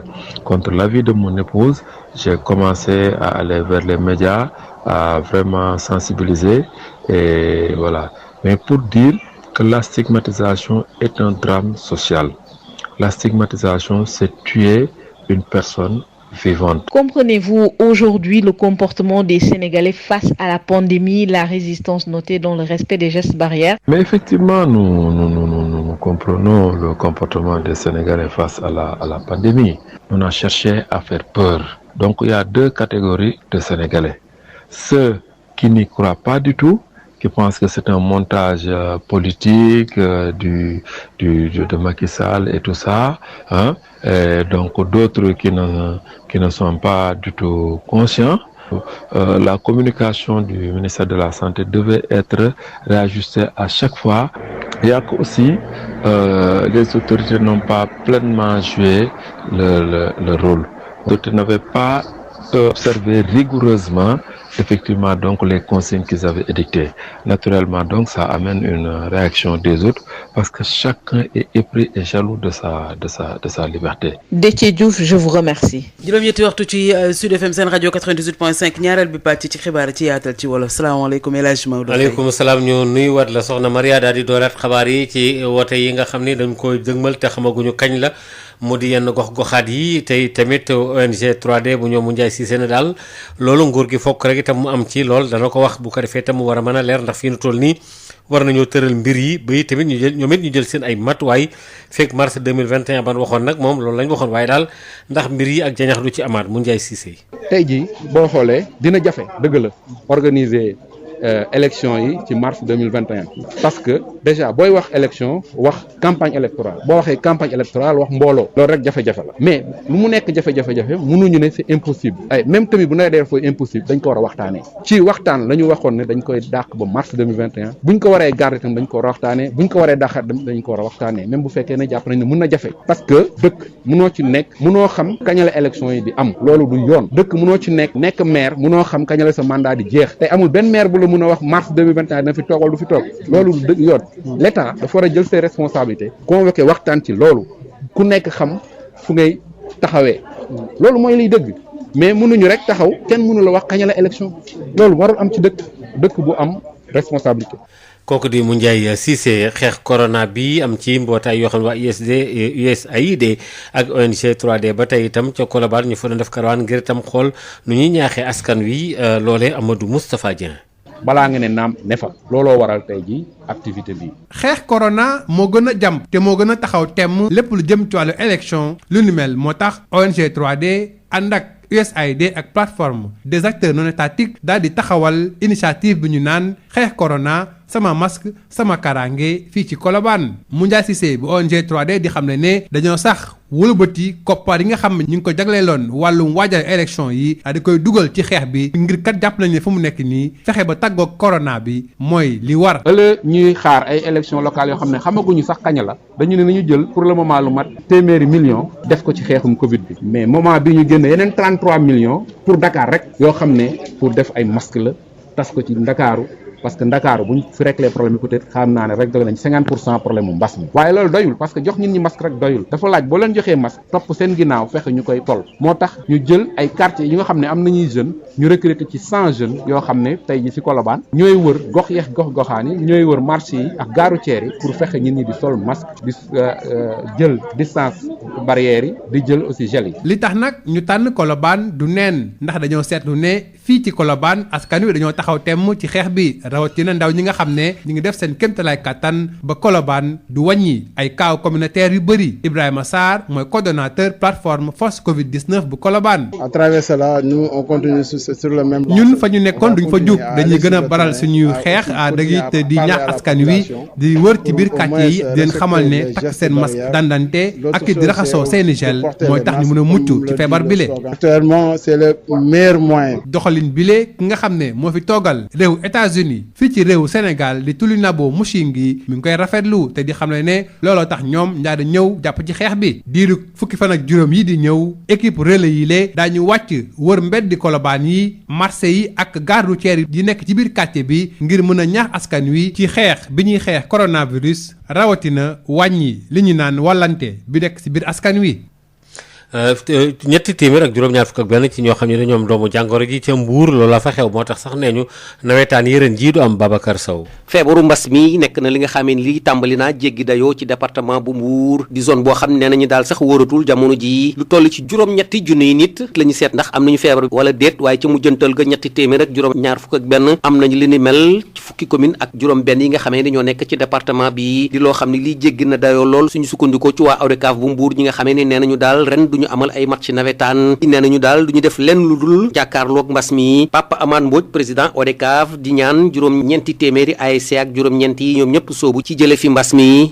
constat yi dañoo interpellé naka lañ mën a def pour jëlee fi mbas mi département Mbour am na 371 cas confirmés loolu moom leer na def nañu presque 8000 tests 16 communes yi ci département bi laal na ñëpp du ñu nag di révéler ay secrets médicaux depuis bi ñu jógee tabaski ba léegi ñu ngi njort ne loolu moo gën a accéléré cas yi tey suba rek déggaat nañu ci biir Mbour rek 7 cas temps yëpp ay 4 6 7 ngay dégg donc affaire mi ngi yokk di law lal ay tëralin yoo xamante ne quartier bu ci nekk ASC bu fa nekk ci 409 ASC yi 33 zones yi ku ci nekk di nga defar sa plan d'action ñun très tôt teeloon nañu alerte maintenant li ñuy demandé te préfet yaakaar naa maire yi fi intervenir yëpp yombalal nañu ko subvention yi dañ koy jël orienté ko sur la base de plan d'action dañ koy teg pour ASC bu ci engagé wu wax dara ñu mën a ñëw xayma xam ndax li nga waxoon def nga ko. ab néegulal boo xam ni kàddu gi benn la woon fexe ba coronavirus jóge ci département bu Mbour te ñëpp war nañ cee dugal seen loxo suñu sukkandikoo ci préfet bu département bi nee na daal ba ñu teggee loxo ci mesure de restriction yi la ñu gis ni mbir mi lawandina Mor Talla Tine préfet bu département bu Mbour. tey jii amul benn gox ci biir département bi bu mën a wax ni feebar bi nekku fa lim bi nga xamante ni moom la ñu gis ci ñi am feebar bi aussi mu ngi yokk depuis que ñu lever état d'urgence te loolu dafa nekk ci contexte boo xamante ni service yu état yi ñu ngi def seen kéemtalaay kat moo tax ñu ni tey jii nag jot na askan wi jëlal boppam xeex waa ODCAV bu Mbour ñoom taxaw nañ jël ndogal boo xamante ni ndogal boobu rek mooy bi war a nekk ni ñoom ren jël nañ décision ni duñu organiser nawetaan lépp luy dajale ay mbooloo. Babacar Sow dañ ci jokk ak yéen fii ci Mbour pour Sud FM. li aju li ñu duppe assainissement autonome ñu ngi ko doon amal ngir itam ci marché yi rawat naag fële nga xam ne moo di foraay ba nekk fële ca Sicap Mbao ngir béréb yooyu nekk béréb yu mucc ayib El Hadji Moussa Thiam. assainissement autonome ci bërëb yi nga xam ne nag dañ fay jaayee ëlëm na lool ñi nga xam ne nag ñoo di autorités yi nekk benn njàngat sax mu ngi wane ni téeméer yoo jël rek ñaar fukk yi ci ay toilettes yi nekk ci bërëb yooyu nag daanaka daal ci langue gi des na moo tax nag ñu amal benn projet test ay toilettes publiques dalal foraay bu jàmm gën Sicap Mbao ci njiital waa Oxfam lëkkaloo seek waa ONG Ovi Environnement Moussa Seck moomee ci Oxfam la yëngoo. mooy waxoon ñuy saytu li nga xam ne moo am ci genre toilette yi ci dëkk bi ñu gis ne yorin bi dafay des bu baax parce que ñi nga xam ne ñoo fay liggéey ñoo koy yor te yorin bi du demee noonu ñu ne nañ dugal léegi privé bi ci biir. mu doon ay toilettes publiques yoo xam ne nag daanaka ci làngee gi yu mucc ayib la Cheikh Aliou Bey coordonnateur technique ONG Eau-Vie Environnement di Ève. dañ ko taxawal ngir jàppale askan bi nag tàmbali na ci marché yi foraay yi ak garage yi ak ginnaaw ba ñu defee liggéey bu mag boo xam ne defoon nañ ko ci biir kër yi am gëstu mat ñeenti at li ñu fi def nag ñu wax nit ñi ne du ay fosse ay biodigester la mooy jumtuwaay yoo xamee ne bi nii donc du am ay problème vidange yi ñu daan am danañ ko wàññi bu baax dinañ fexe aussi que lépp loo xam ne ay odeur la wala ay xet mun fay jógee wax naa sànq que ni études yi ñu def biir Dakar war nañu bi ñu desee xoolee toilettes yi nekk Dakar yëpp téeméer boo jël ñaar fukki la ñoo ci set. ñu jagleel jigéen ñi nag pàcc bu am solo ci li jëm ci wàllu jumtukaay yooyee ba tax ni nag soxna yi nga xam ne sax daanaka dañuy gis mbaax tamit sans di seen i bërëb ndaxte bërëb bile bëri na ay jigéen yu ci yëngatu soxna si di Fatoumata Ba bi jiite kuréel bi nga xam ne nag ay éleveurs yu jigéen ñu ci yëngatu mu koy rafetlu. donc genre bi ñu ci def moo ma neex jël toilette bi defal ko jigéen ñi ku ci nekk gis sa bopp dem ba jël en compte que jigéen dafa war a léeg-léeg nga gis baag nga am xam ne lépp sur place nga koy mën a jël doo ci am benn problème te sutura yàlla da koo bëgg te ko suturaal jigéen yàlla suturaal la. ñu def kii lu toll ni nag fukk ak juróomi million nag ki nga xam ni moo di meeru commune bu Diamaguène Sicap Mbao nag dalal xel ci suivi bu mucc ayib Coumba Ndoffène Fall moo di maire gox bile. donc tey suñu amee projet bu mel nii nekk de manière tripartite mairie dafay taxaw partenaire bi taxaw société civile taxaw ñëpp taxaw vraiment ñu jël ay décisions yu ferme ànd ceeg waa Fora lépp loo xam ne dañ koy def ñu ànd ci suivi en terme aussi dina nekk de manière concertée nga xam ne kenn du def dara sans keneen dañuy dalal xel yi dafa nekk une innovation ñun duñu bàyyi aussi ouvrage bu mel nii ñu bañ ko utiliser def une bonne utilisation. El Hadj Moussa Thiam mën joti xibaar fii ci banlieue dakaroise pour rajo Sud FM. El Hadj Moussa Thiam ñu ngi lay jaajëfal ci loolu sax ki nga xam ne moo di directeur bu assainissement di Mouhamadou Gueye nee na lu mu gàtt daañu war li tolloo ko téeméer ci ay béréb yoo xam ni maanaam ay suturukaay la ngir loolu tam ñu gën ko caa teg ñu déglu ko ci micro Moussa Thiam. ci wàllu nu ñuy def ba nga xamante ne fosse yi dootul nekk loo xamante ne day tere nelaw di ko moom nga xamante ne fu ñu toll dañuy def ay vidange di fay lu cher dañoo bëgg ba liy jóge ci fosse yi mën a jariñ askan wi jariñ go nga xamante ne dañ koy commencé ci li ñuy def nii ci foraay yi nii kon am na lu nga xamante ne buñ ko fi defee ci wàllu ñongal ci wàllu technologie ak ci wàllu xarañ liy jóge ci fosse yi mën na doon jariñ waaye mën na bañ a doon nag loo xam ne day yokk dépense doomu aadama yi ci vidange yeeg yooyu yëpp loolu ñu ngi ciy liggéey ci liggéey bu baax association vidangeurs yi association des acteurs de l'assainissement autonome du Sénégal vidangeurs yi di ci liggéey ak suñu partenaires yi dañoo bëgg li nga xam def nañ ko fii ci Diamaguène ci foraay Sicap Mbao foraay bu mën a nekk ci Sénégal ñu jéem ko fa def ñu ngi jéem a seet nag nu ñuy def ba Dakar lu tolloog lu mu bon téeméeri toilettes yu mel nii ñu taxawal ko Dakar ñu ngi ciy liggéey ak ay partenaires di ñaan yàlla mu sotti ñu ngi ciy liggéey bu baax a baax dañoo bëgg daal ba nga xamante ne toilette publique jëfandikoo ay toilettes ci public bu bañ a doon ci problème ci Sénégal ndax gis nañu toilette publique fi mu ne tumuranke na lool Sénégal rawatina Dakar te bu amee it maintenance bi maanaam toppatoo bi des na lool dañoo bëgg nag toppatoo bi baax toilettes yi law ci dëkk bi ba nga xamante ne fu nit toll bu soxlaa boppam rek mën na ko jëfandikoo ci ni mu waree ci anam yu mu gënee nga xamante ne du yàq daal ci wàllu santé doomu aadama yi. fukk ak juróom-ñett ci ay professeur mathématique ak physique yoo xam ne dañ leen di waajal ñu nekk ay seen génie civil su ko defee itam ci ministère bi ñu dénk wàllu njàng mi su ko defee béréb bu mën a doon bu ne ci biir Sénégal bu ñu fa nekkee lu ñu fay tabax mu jëm ci wàllu njàng mi ñu mën koo xool daal koy saytu bu baax a baax Mamadou Camara. ministère éducation nationale daal di del lu toll ci ñeent fukk ak juróom-ñetti professeur mathématique ak physique ñi nga xam ne dañ koo mérité ñooñu nag ñu leen di tàggat bu ñu jeexalee seen njàng dinañ leen yóbbu ci région yi pour ñu saytu bu baax a baax entreprise yi nga xam ne ñoom lañ dénk lépp lu jëm ci wàllu tabaxu école yi ak classe yi Serigne Fallou Mbacké Mboup moom mooy coordonnateur technique régional bi ñu dénk lépp lu jëm ci wàllu construction scolaire ci inspection d'académie bu Kaolack. bi ñu ñëwee fii Kaolack vraiment inspecteur d'académie bi Siaka Goudiaby accueillir nañ teg leen ci ay conditions yu baax a baax ba seen stage bi ñu fi jot a def ci ñaari weer yi mu mën a mucc ayib am na ku ñuy wax Etienne Diargo Diouf am na ku ñuy wax Yaya Sagna Massogi Niang ak ku ñuy wax Fari Ndaw nekkoon stage dinañ tudd ay CTD ñeent lañ yoo xam ne ay professeur maths physique lañu woon xarañ loolu sax ministère de l'éducation nationale moo leen recruté ci 48 yóbbu leen jam ñaajo ci école ba ñu tàggat leen affaire bâtiment pour que ñoom suñu génnee ñu mën a opérationnel ñu ngi fi Kaolack def nañ fi ñaari weer ak man ma ànd ak ñoom sur le terrain ñu visiter chantier yi nga xam ne moom lañ fi tabax chantier yu bëree bëri daanaka pare na am na ñoo xam ne ñi ngi karale ñi ngi peinture su école tijjee da nga gis école yu bëri yoo xam ne maanaam taar ba day yokk lool mu rafet lool ba tabax yi baax ñoo ko doon contrôler ñoom seen i charge loolu la woon ñoo ci man ma ànd ak ñoom wala leen heure bu ñu génnee lan moo leen xaar sur le terrain. ñoom lan la ñuy xaar ci ñoom. li ñuy xaar ci ñoom mooy maanaam man li ma nekkee CTR au niveau de l'inspection d'académie nekk le bras technique de l'IA ñoom suñu génnee li ñuy xaar mooy ñu nekk le bras technique de l'IF nekk dans chaque département maintenant dans chaque IF day am un CTD dans chaque IA mu am un CTR ñu boole suñu effort boole ko conjuguer les efforts pour di suivre entrepreneur ñu exécuter ñu ay travaux ak jox ñu ay ouvrage de qualité suñu doom yi mën ci jàng. ñeent fukk ak juróom-ñett yooyu nga xam ne dinañ leen yóbbu ci Sénégal wërngal këpp ñuy saytu di teg gët entreprise yi nga xam ne ñoom lañ dénk lépp lu jëm ci wàllu tabaxub école yi ak classe yi loolu yëpp pour liggéey bi gën a tegu ci yoon. Kaolack Mamadou Camara Sud FM. Mamadou Camara ñu ngi lay jaajëfal bu baax a baax la aju yi tamit ci projet yi nga xam ne dafa jëm ci lépp loo xam ne ay coopérative ci wàllu cité de la presse lañ ko duppee mbootaay yi nga xam ne ay taskatu xabaar lañ ak jàppalante gu war a dox ci seen biir ñu ngi doon daje ak maire bi nekk fële ca Bambilor di Ndiane Diop Sambou bi ak yi ay kàddu yu mu tënk dini sa Samb. ñëw nañ nag fi nga xamante ne moom mooy ci Bambilor maire bi ubbil ñu bunt yi ñu waxtaan ci waxtaan goo xamante ne gis nañ ci li nga xamante ne moo ñu taxoon a jóg mooy li ñu tax a jóg mooy dañoo tànn Bambilor mu nekk mu am li nga xamante ne moom mooy la cité de la presse sénégalaise muy CPS. maire Bambilor nag li mu def déjà loolu satisfaction la moom ak xalif général bi ñu accueillir ñi fii ñun dañ ci am mbégte ndaxte yombul loolu honneur la beneen bi ci des mooy la nga xamante ne moom lañ njortoon ne est-ce que am na wala amul ñu fekk ne am na mooy est-ce que am na lu disponible ci suuf pour ñu mën a tabax foofu li nga xamante ne moom mooy cité de la presse maire bi nee na am na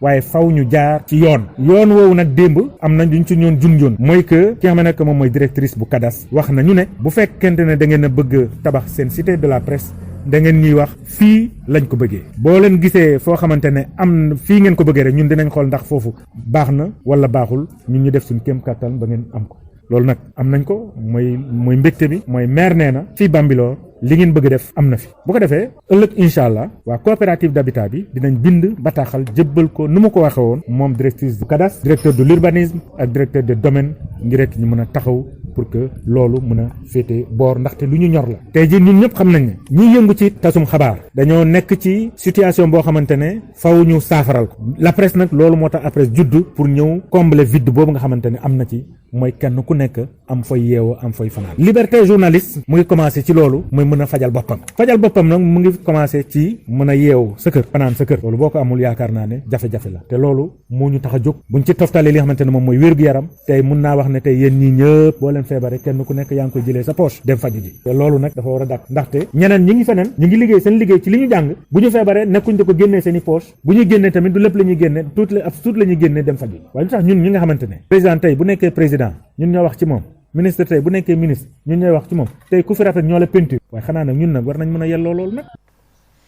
li aju ci wàllu rek série yi maanaam ay film yoo xam ne dañ koy wane ci télé yi te am ci yooyu itam daanaka du dëppoo ak sunu aada ak sunu wàllu cosaan ak suñu démb loolu sociologue bi nee na ñaare ñu koy def dañ bëgg am ay publicité di xëcc nit ñi moo tax ñuy taxawal ci seen télé yi mel noonu Serigne Sylla ci université Gaston Berger waxtaan ci ak Adama Ndione. série télévisée yi jaar Sénégal fan yi daanaka di ko lëmbe ndax andi benn coow bu fi andi ci wàllum mbon gi mu fi andi ak yàqu-yàqu yu mën a andi ci société bi loolu daanaka boo dee seet andi na coow léegi li ko mën a xool mooy nag ab télévision yi koy dawal ak diggante annonceurs yi mooy ñi nga xam ne ñu bëgg a jaar seen pub mën na koo xoolee foofu ndax boo dee seet ab télévision mu tudd indi génn benn programme te amul tey ñuy def publicité ndax ñooñu daanaka mën na ne ñooy financé programme bi ba tey ñu naan daanaka annonceurs yi ñooy directeur programme télévision yi boo dee seet tey loolu moo tax télévision yi di dugg foofu léegi nag li naan tey benn dictat de l'audimat mooy télévision yi dama dem parfois seen public wala audience bi da leen di dominer ba nga xam ni leen danga mën a yitteel mooy na lay def ba tey ñi may seetaan yokk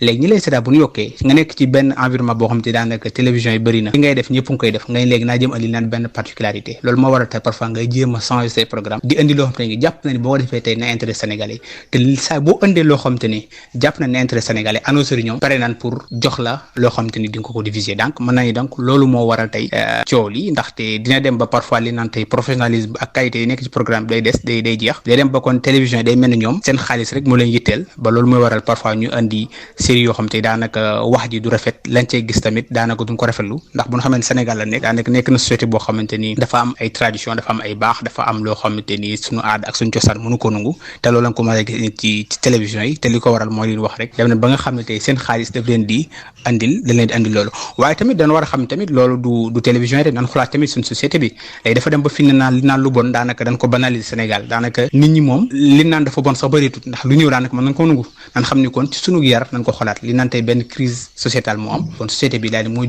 dundaat conséquences yi li naan bon na sax tey nit di naan loolu dara nekku ci kon na war na xolaat sunu bopp ndax tey daanaka ñu koy def jigoon fenn ay Sénégal ñoo ko joué te tamit ay Sénégal lañ koy tegal ay Sénégalais ñoo koy seetaan li ñu ci mën a jàpp moo di il faut que tamit organe de régulation bi fi nekk muy CNRA moom it muy jël ay matukaay ba nga xam ne tey yi bu amee avant même ay organisation de la société civile di ko dénoncer mu njëkk ci jóg ba pare kon yaakaar naa ni tey série buñ war a teg ci Sénégal tey organe bi war na koo mën a xool saytu ko bala moo jox autorisation diffuser série boobu. gis na ni entreprise médiatique surtout privé yi day am problème mu xaalis ndaxte publicité yi nii mu doxee la nguur gi war naa jóg ay matukaay yoo xam te ni ci wàllum publicité tax ba xam ni télévision yi ak rajo yi nga xam ne ay médias commerciaux la leen tuddee ñoom bu amul publicité du mën a dox. fukki minute ak juróom-ñaar wala juróom-ñett moo feggu ci juróom-ñett waxtu soxna Maria foofu la xabaar yi buure. jërëjëf El Hadj Maodo Faye bu ko defee ñu wéy rek dem ci li nga xam ne moo di contradictoire. le contradictoire. le contradictoire di wute gis-gis ci ñaari kàngam yu bokk benn yoon ku nekk ak sa gis-gis ku ne itamit ak ni nga koy càmbaree altine ak àjjuma. ay ci mu ngi noonu contradictoire tey ci àjjuma ji nag dafay dellu si rek ci li nga xam ne moo di mbas mi di coronavirus ki nga xam ne moo di Adjaratou Issa Niang daal di tàllal micro laaj ki nga xam ne moo di le professeur Ali Khoudia Diaw di sociologue lan moo tax sénégalais yi nangu wu ñoo respecté li ñu leen di wax ci jëm ci mesure barrière yi. professeur Ali Khoudia Diaw ñu ngi lay nuyu. maa ngi lay fay Issa. yow sociologue nga waaye tam yaay coordonnateur yëngu-yëngu yu laal wàllu Covid 19 ci direction générale action sociale tey jii mbas mi ngi gën a di law ci biir dëkk bi lan moo waral askan wi nanguwuñu sàmmanteeg li nga xam ne moom mooy digle yi. jërëjëf waay kon boog seetlu bi ñun ñëpp ñoo ko def. dañu jàpp ne kat ne ñun ñi di saytu wala di xool ñu sentir ne kat ne. kon daal lu bari ci ay gestes barrières xale yi respecté tuñ ko du xale yi sax am na yenn mag yoo xam ne respecté tuñ ko boo observé rek nga génn ci mbedd mi nga observé wala lieu yu nit ñi nekk rek nga yor sa bët di xool li ngay njëkk a gis mooy am na relâchement ci gestes barrières yi waaye aussi am na bañ gu nit ñi di bañ ne feebar bi am na aussi stigmatisation mooy nit ki feebar nga di ko daw wala nga di koy xoolee benn bët boo xam ne du boobu nga ko war a xoolee boo xoolee aussi xale yi surtout nag xale yi ñoom am na benn insouciance am na benn inconscience am na benn matadi am na benn ñàkk bàyyi xel boo xam ne nekk na ci ñoom face à cette maladie là ñoom maanaam dañu jàpp ne ñoom feebar bi concerné wu leen leneen li mooy booy xool mooy que parfois sax da ngay gis yenn communauté yi wala yenn groupe de communauté yi ñoom ñuy défier autorité de l'État wala ñuy défier nit ñi pour ñoom gérer wuñ maladie bi amul seen yoon nekku ci wala li état bi wax sax duñ ko respecté loolu nag ñun dañuy wax ne erreur la donc du yoon mais dañuy wax ne feebar bi feebar bu doy waar la feebar bu métti la feebar bu diis la déjà pare feebar bi dafay remettre en cause ñun suñu façon dundin xam nga ñun ci suñu dundin dañu tàmm quand même di génn tàmm di toog groupe di waxtaan parce que Sénégal c'est pays lañ boo xam ne nous sommes un état communautaire donc dañu tàmm di demlanteeka di dikkalanteeka dañu tàmm di laamisoo dañu tàmm di toog en groupe dañu tàmm di seeti suñuy waajur feebar bi nag loolu lépp daf la koy aay donc façon bi ñuy dundee feebar bi moom moo métti de telle sorte que ñun gis nañu véritablement ni ñu waroon a respecter les gestes barrières nit ñi respecté wuñ ko li tax nit ñi respecté wuñ ko nag dañ ci jiital ne constat bi ñu def mooy déjà ci xale yi ñoom amul kenn ku ci respecté les gestes barrières te xëy na sax di nga gis ay mag ay adultes ay personnes troisième âge ñoom xam nañ li leen di xaar bu ñu respecté wul kii bi mais xale yi ñoom dafa mel ni véritablement ñoom discours yi ñuy def lépp dara intéressé wu leen si. gannaaw boobu léegi yéen ngi ñaax ndax yaakaaroon ne jot na ñu teg daan ñi nga xam ne ñoom ñooy jalgati. waaw xam nga teg daan yi moom il faut d'abord pour ñu teg daan d'abord rek ñu liggéey ci waxtaan ak xale yi naam ñi ngi waxtaan boobu ba léegi mais xam nga waxtaan du doy il faut ñu liggéey ci xale ci xelu nit ñi dañu war a commencer bala ñuy nekk rek di jël doole rek di ko teg ci kaw communauté ñu continuer travail de sensibilisation bi dañ ciy dugal formation à la communication sociale ensuite nag ñu continuer di sensibiliser communauté yi suñu paree ensuite nag ñu susciter engagement communautaire il faut que ñu jàpp ne xeex bi depuis le président Macky Sall wax ne na ko communauté yi jël il faut ñu jàpp ne dañu war a responsabiliser communauté engagement communautaire boobu dafa war a ànd ak li ñuy wax la surveillance communautaire parce que mbas mi booy xool état bi mënut a teg policier ci terrain de football yi teg leen ci plage yi teg leen ci boîte yi teg leen et cetera donc moo tax il faut que ñu waxtaan ak communauté yi pour ñoom ñu am une certaine surveillance maanaam ñoom ñu jëlal seen bopp di surveiller lu ñu gis ne lii kat ñuy def fii baaxul te bu yàggee lor gi ci ñoom lay egsi ñu mën ko dénoncer à temps ensuite maintenant nag ñu xool aussi ñi nga xam ne dañu feebaroon ba wér ba ñibbi seen kër ñu waxtaan ak ñoom aussi pour ñoom aussi ñu dem waxtaan ak communauté bi pour ëllëg ku feebar génn ñu mën la intégrer socialement ak familialement fi nga xam ne foofu nga bokk finalement am na yenn yu bari yoo xam ne nit ñi dañ koy def maa tey lay nuróol comportement néfaste bi ngay am tey moo lay dab dans 15 jours donc yow su fekkee ne respecté woo barrières yi yaa ngi lor non seulement sa bopp mais yaa ngi lor aussi ñeneen ñi donc le état bi bu demee ba wax ne le port du masque est obligatoire loolu foog naa léegi ça relève du domaine de la loi donc ku ciy dox ngir yàlla jëlal sa masque dañu fàttali askan wi ne leen ba léegi nii premier instrument bu lay muccal ci feebaru mbas mi mooy masque. professeur ñu jeexal ak lu yitteel wàllu stigmatisation beddi bu ñu nemmeeku yéen ban taxawaay ngeen ci am ba ñu mën a dépasser lool ndaxte nekk na gàllankoor ci xeex bi. waaw loolu nekk na gàllankoor ci xeex bi mais damay wax naan stigmatisation bi ak déni bi ñun liggéey nañ ci lu bari xam nga feebar bi muy soog a commencé ñu bari dañ ko naan toon ñii sax naan feebar bi am ko gàcce la waaw ñii naan feebar bi amul donc loolu lépp dégg nañ ko si ñun day li ñu wóolu mooy que nit ki bu feebaree danga ko war a taxaw waaye nit ki nga xam ne aussi dem na feebar ñu faj ko ba mu wér bi mu génnee ñu jox ko certificat de guérison ñun jàpp nañ ne kooku moom moo war a moytu communauté bi waaye communauté bi waratu koo moytu nañu jàpp ne nit ki mën na ko am faju wér bu teelee ñëw hôpital nañu jàpp ne aussi bu ñu rusa wax ne dama amee coronavirus suñu mag ñi aussi suñu kilifa diine yi suñu kilifa aada yi suñu kilifa cosaan yi wala ñi nga xam ne dañu am koom-koom ci réew mi nañu bañ a rus a wax ne damaa amee Covid-19 parce que boo demee ci àddina bi yëpp ay nit ñu am importance ay pape ay sëriñ ay responsable économique ay nit ñu mag ñoo fi am Covid bi di faju ba wér li tax affaire bi graaw mooy soo koy nëbbu da ngay toog sa kër non seulement di nga wàll sa kër ñi la jege ñëpp mais da ngay dem ba commencé am détresse respiratoire boobu la sa waa kër jël di la indi hôpital te fekk na boobu c'est trop tard lu ko waral parce que lépp da nga doon làqatu rusoon nga nit ñi xam ko wala rusoon nga ne tandis que boo teeloon a ñëw hôpital ñu faj la boo defee 15 jours nga génn donc nañ jàpp ne stigmatisation bi baaxul te du yoon. professeur Ali Khoudia Diaw ñu ngi lay gërëm di la sant. merci beaucoup Issa, c'est moi qui vous remercie. ñu ngi lay gërëm di la sant yooyu itam Issa Niang waaye damay dese nekk yow rek ñu àndandoo ak ki nga xam ne rek kenn la ci dafa amoon li nga xam ne moo di coronavirus boo wér nag ñu xam ko loolu mu di Déthié Diouf moom mooy indi li nga xam ne rek moo di ay seede. Déthié Diouf yow yaay président parti Visa les citoyens nekk it coordonnateur mouvement bannissons la stigmatisation reconnaissons le mérite yow coronavirus bu bees bi daf la daloon nan nga ko dundee ba mu feeñee ak paj mi.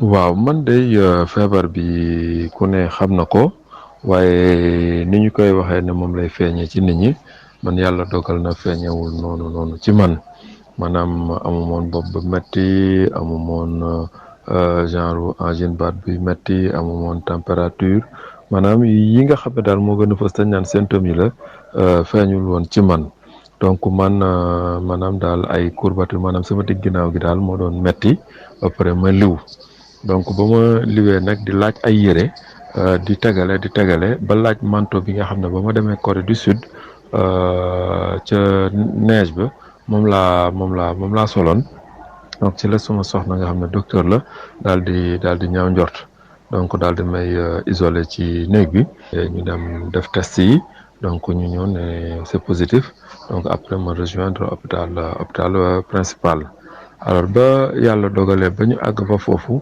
ba tey pour man dara garaawul mais ba ma demee ba dugg bañ ne ma sa néeg ngi nii ba ma toog xam ne man dong la ak 4 murs yi alors nag foofu suma àdduna xaw a tukki nag ma ne waaw lii moom nan la mën a demee ndax gaa ñi dañoo juum wala ndax man mi nga xam ne maay sensibiliser di def ay vidéo di maye ay masque di joxe ay gel wax dëgg yàlla di jël samay précaution di sensibiliser man waruma mën a dal alors donc vraiment aussi prise en charge bi macha allah fekk nañ fa équipe bu xarañ donc ñu waxtaan ak yow tamit ci wax dëgg yàlla traitement bi ni muy demee donc ba ma demee ba 5e jour bi ñu defaat test yi ñëw ne ma c'est positif jour boobu tamit sama àdduna tukki daanaka toog naa fan ak genn wàll bëgguma dara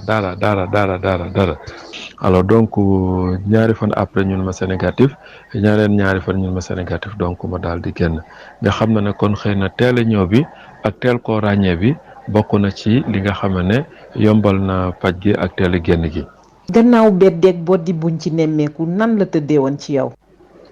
waaw moral nag moom par rapport ak stigmatisation bi xam nga boddi gi moom moo yées feebar bi waaw boddi gi moo yées feebar bi ndax feebar bi maanaam moom looy xam la teel cee jóg ñu teel la traité nga teel a wér waaye boddi googu moo tax nit ñi di ragal dem hôpital toog seen kër ba nga xam ne comme li professeur Seydi wax maanaam toog seen kër ba nga xam ne mënatoo nooy wala loolu boo ñëwee day fekk ne daanaka c'est trop tard te nit ñi moom rey ku leen rey ak dem hôpital la ñu yemale te loolu li ko indi nag bokk na ci façon communication bi nga xam ne ministère de la santé doon na ko def donc te communication boobu it waroon na changer bu yàgg malheureusement changé wul donc stigmatisation bi moom xam nga tey man ba ma nekkee foofu laa ko njëkk a dund waaw daanaka jooyloo na ma fa ñaari yoon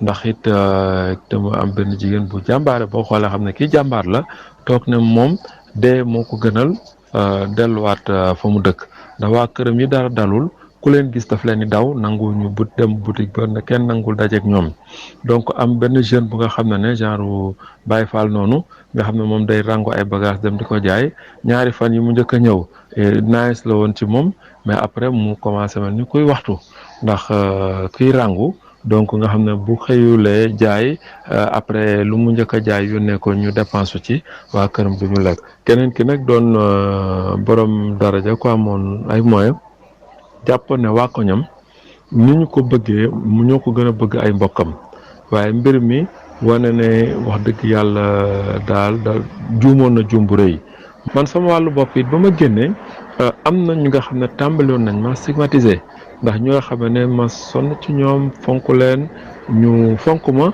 donc ñëw bëgguñu maa gis. ban gis-gis nga am ci askan wi nga xam ne dañ leen di ñaax ci dandante vers geste barrière te gisuñu ci benn respect. li nga xam ne moom mooy résistance ci geste barrière yi geste barrière yi moom maanaam yow booy digle càngaay da ngay sangu benn ñaareel bi it xam nga réew mi nga xam ne kenn du sanctionné.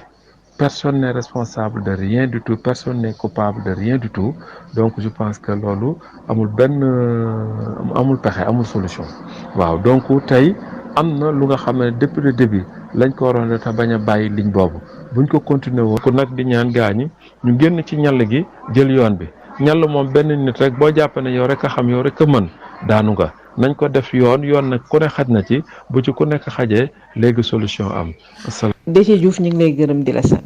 jërëjëfati Adjaratou Issa Niang mu nekkoon contradictoire ci bi nga xam ne rek fanweeri simili moo tegu ci juróom ñetti waxtu ñu àndandoo waat ak ki nga xam ne jërëjëf Mariama Gaïda ci Sud Éducation bu ko defee ñëwee rek ànd ak Marie Rosalie Ndiaye mi nga xam ne day ñëwaat tey ci li nga xam ne moo di Covid 19 waaye nag ngir soññaat sensibiliser ñi nga xam ne rek ñoo di communauté bi dañu jël ay jeunes maanaam ay ndaw ñu toll ci 1000 ñaar téeméer defe naa ne noonu la ci la ñu toll ñu daal di leen rek bàyyi ñu génn ci seen i quartiers yi commune pour sensibiliser waat doomu aadama yi ñu bàyyiwaat xel bu baax a baax ci li nga xam ne moo di feebar bii di Covid 19. asalaamaaleykum mbokk déglukat yi Alliance nationale des communautés pour la santé ñu gën ko xam ci ANCS moo jagleel région médicale bu Dakar lu toll ci junni ndaw yoo xam ne dañu leen wasaare ci seeni koñ ak dëkkuwaay ngir ñu amal fa ab campagne de communication bu yaatoo yaatu jëfe ko ci njaboot yi ngir gën leen a soññ ñu wormaal di nga xam ne moom la ñu leen digtal ngir moytu mbas mi di Covid 19 Ousseynou Badio di chef de projet ci Alliance nationale des communautés pour la santé. dama bëgg rek fàttali que ni ANCS su mu teg tànk mooy fexe ba nit ñi dund ñëpp nekk en bonne santé maanaam am seen wér gu yaram fexe it ba kuréel yi nga xam ne ñooy taxaw nit ñi am doole.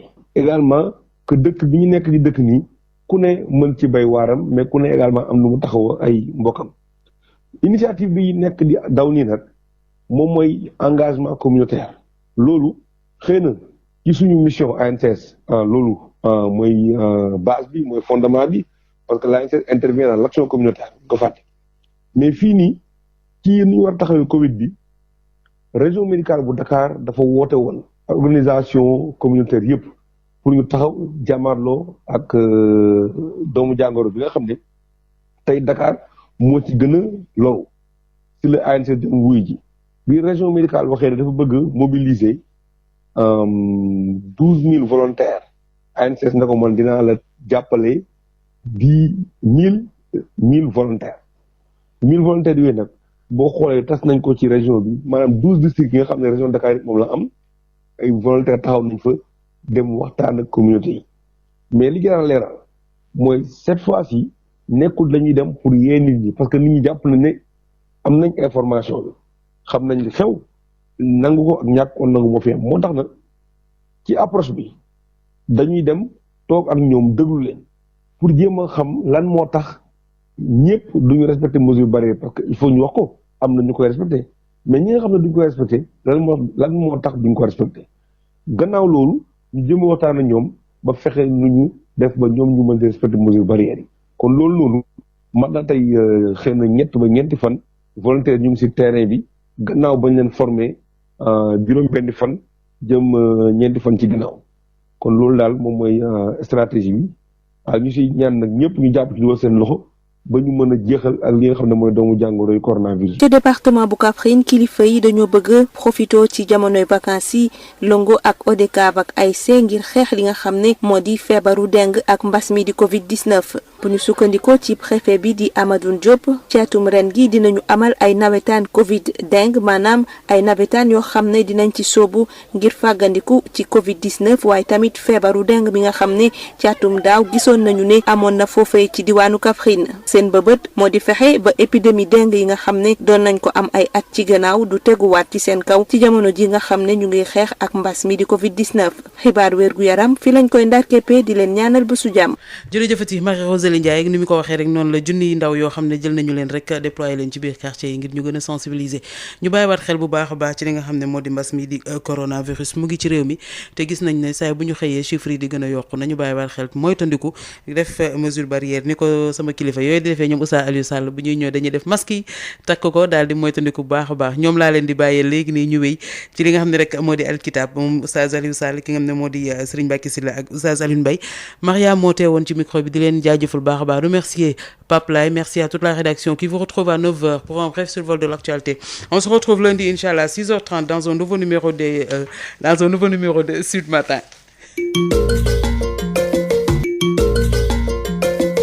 Sud FM, toujours copié, jamais égalé. 98.5, Dakar.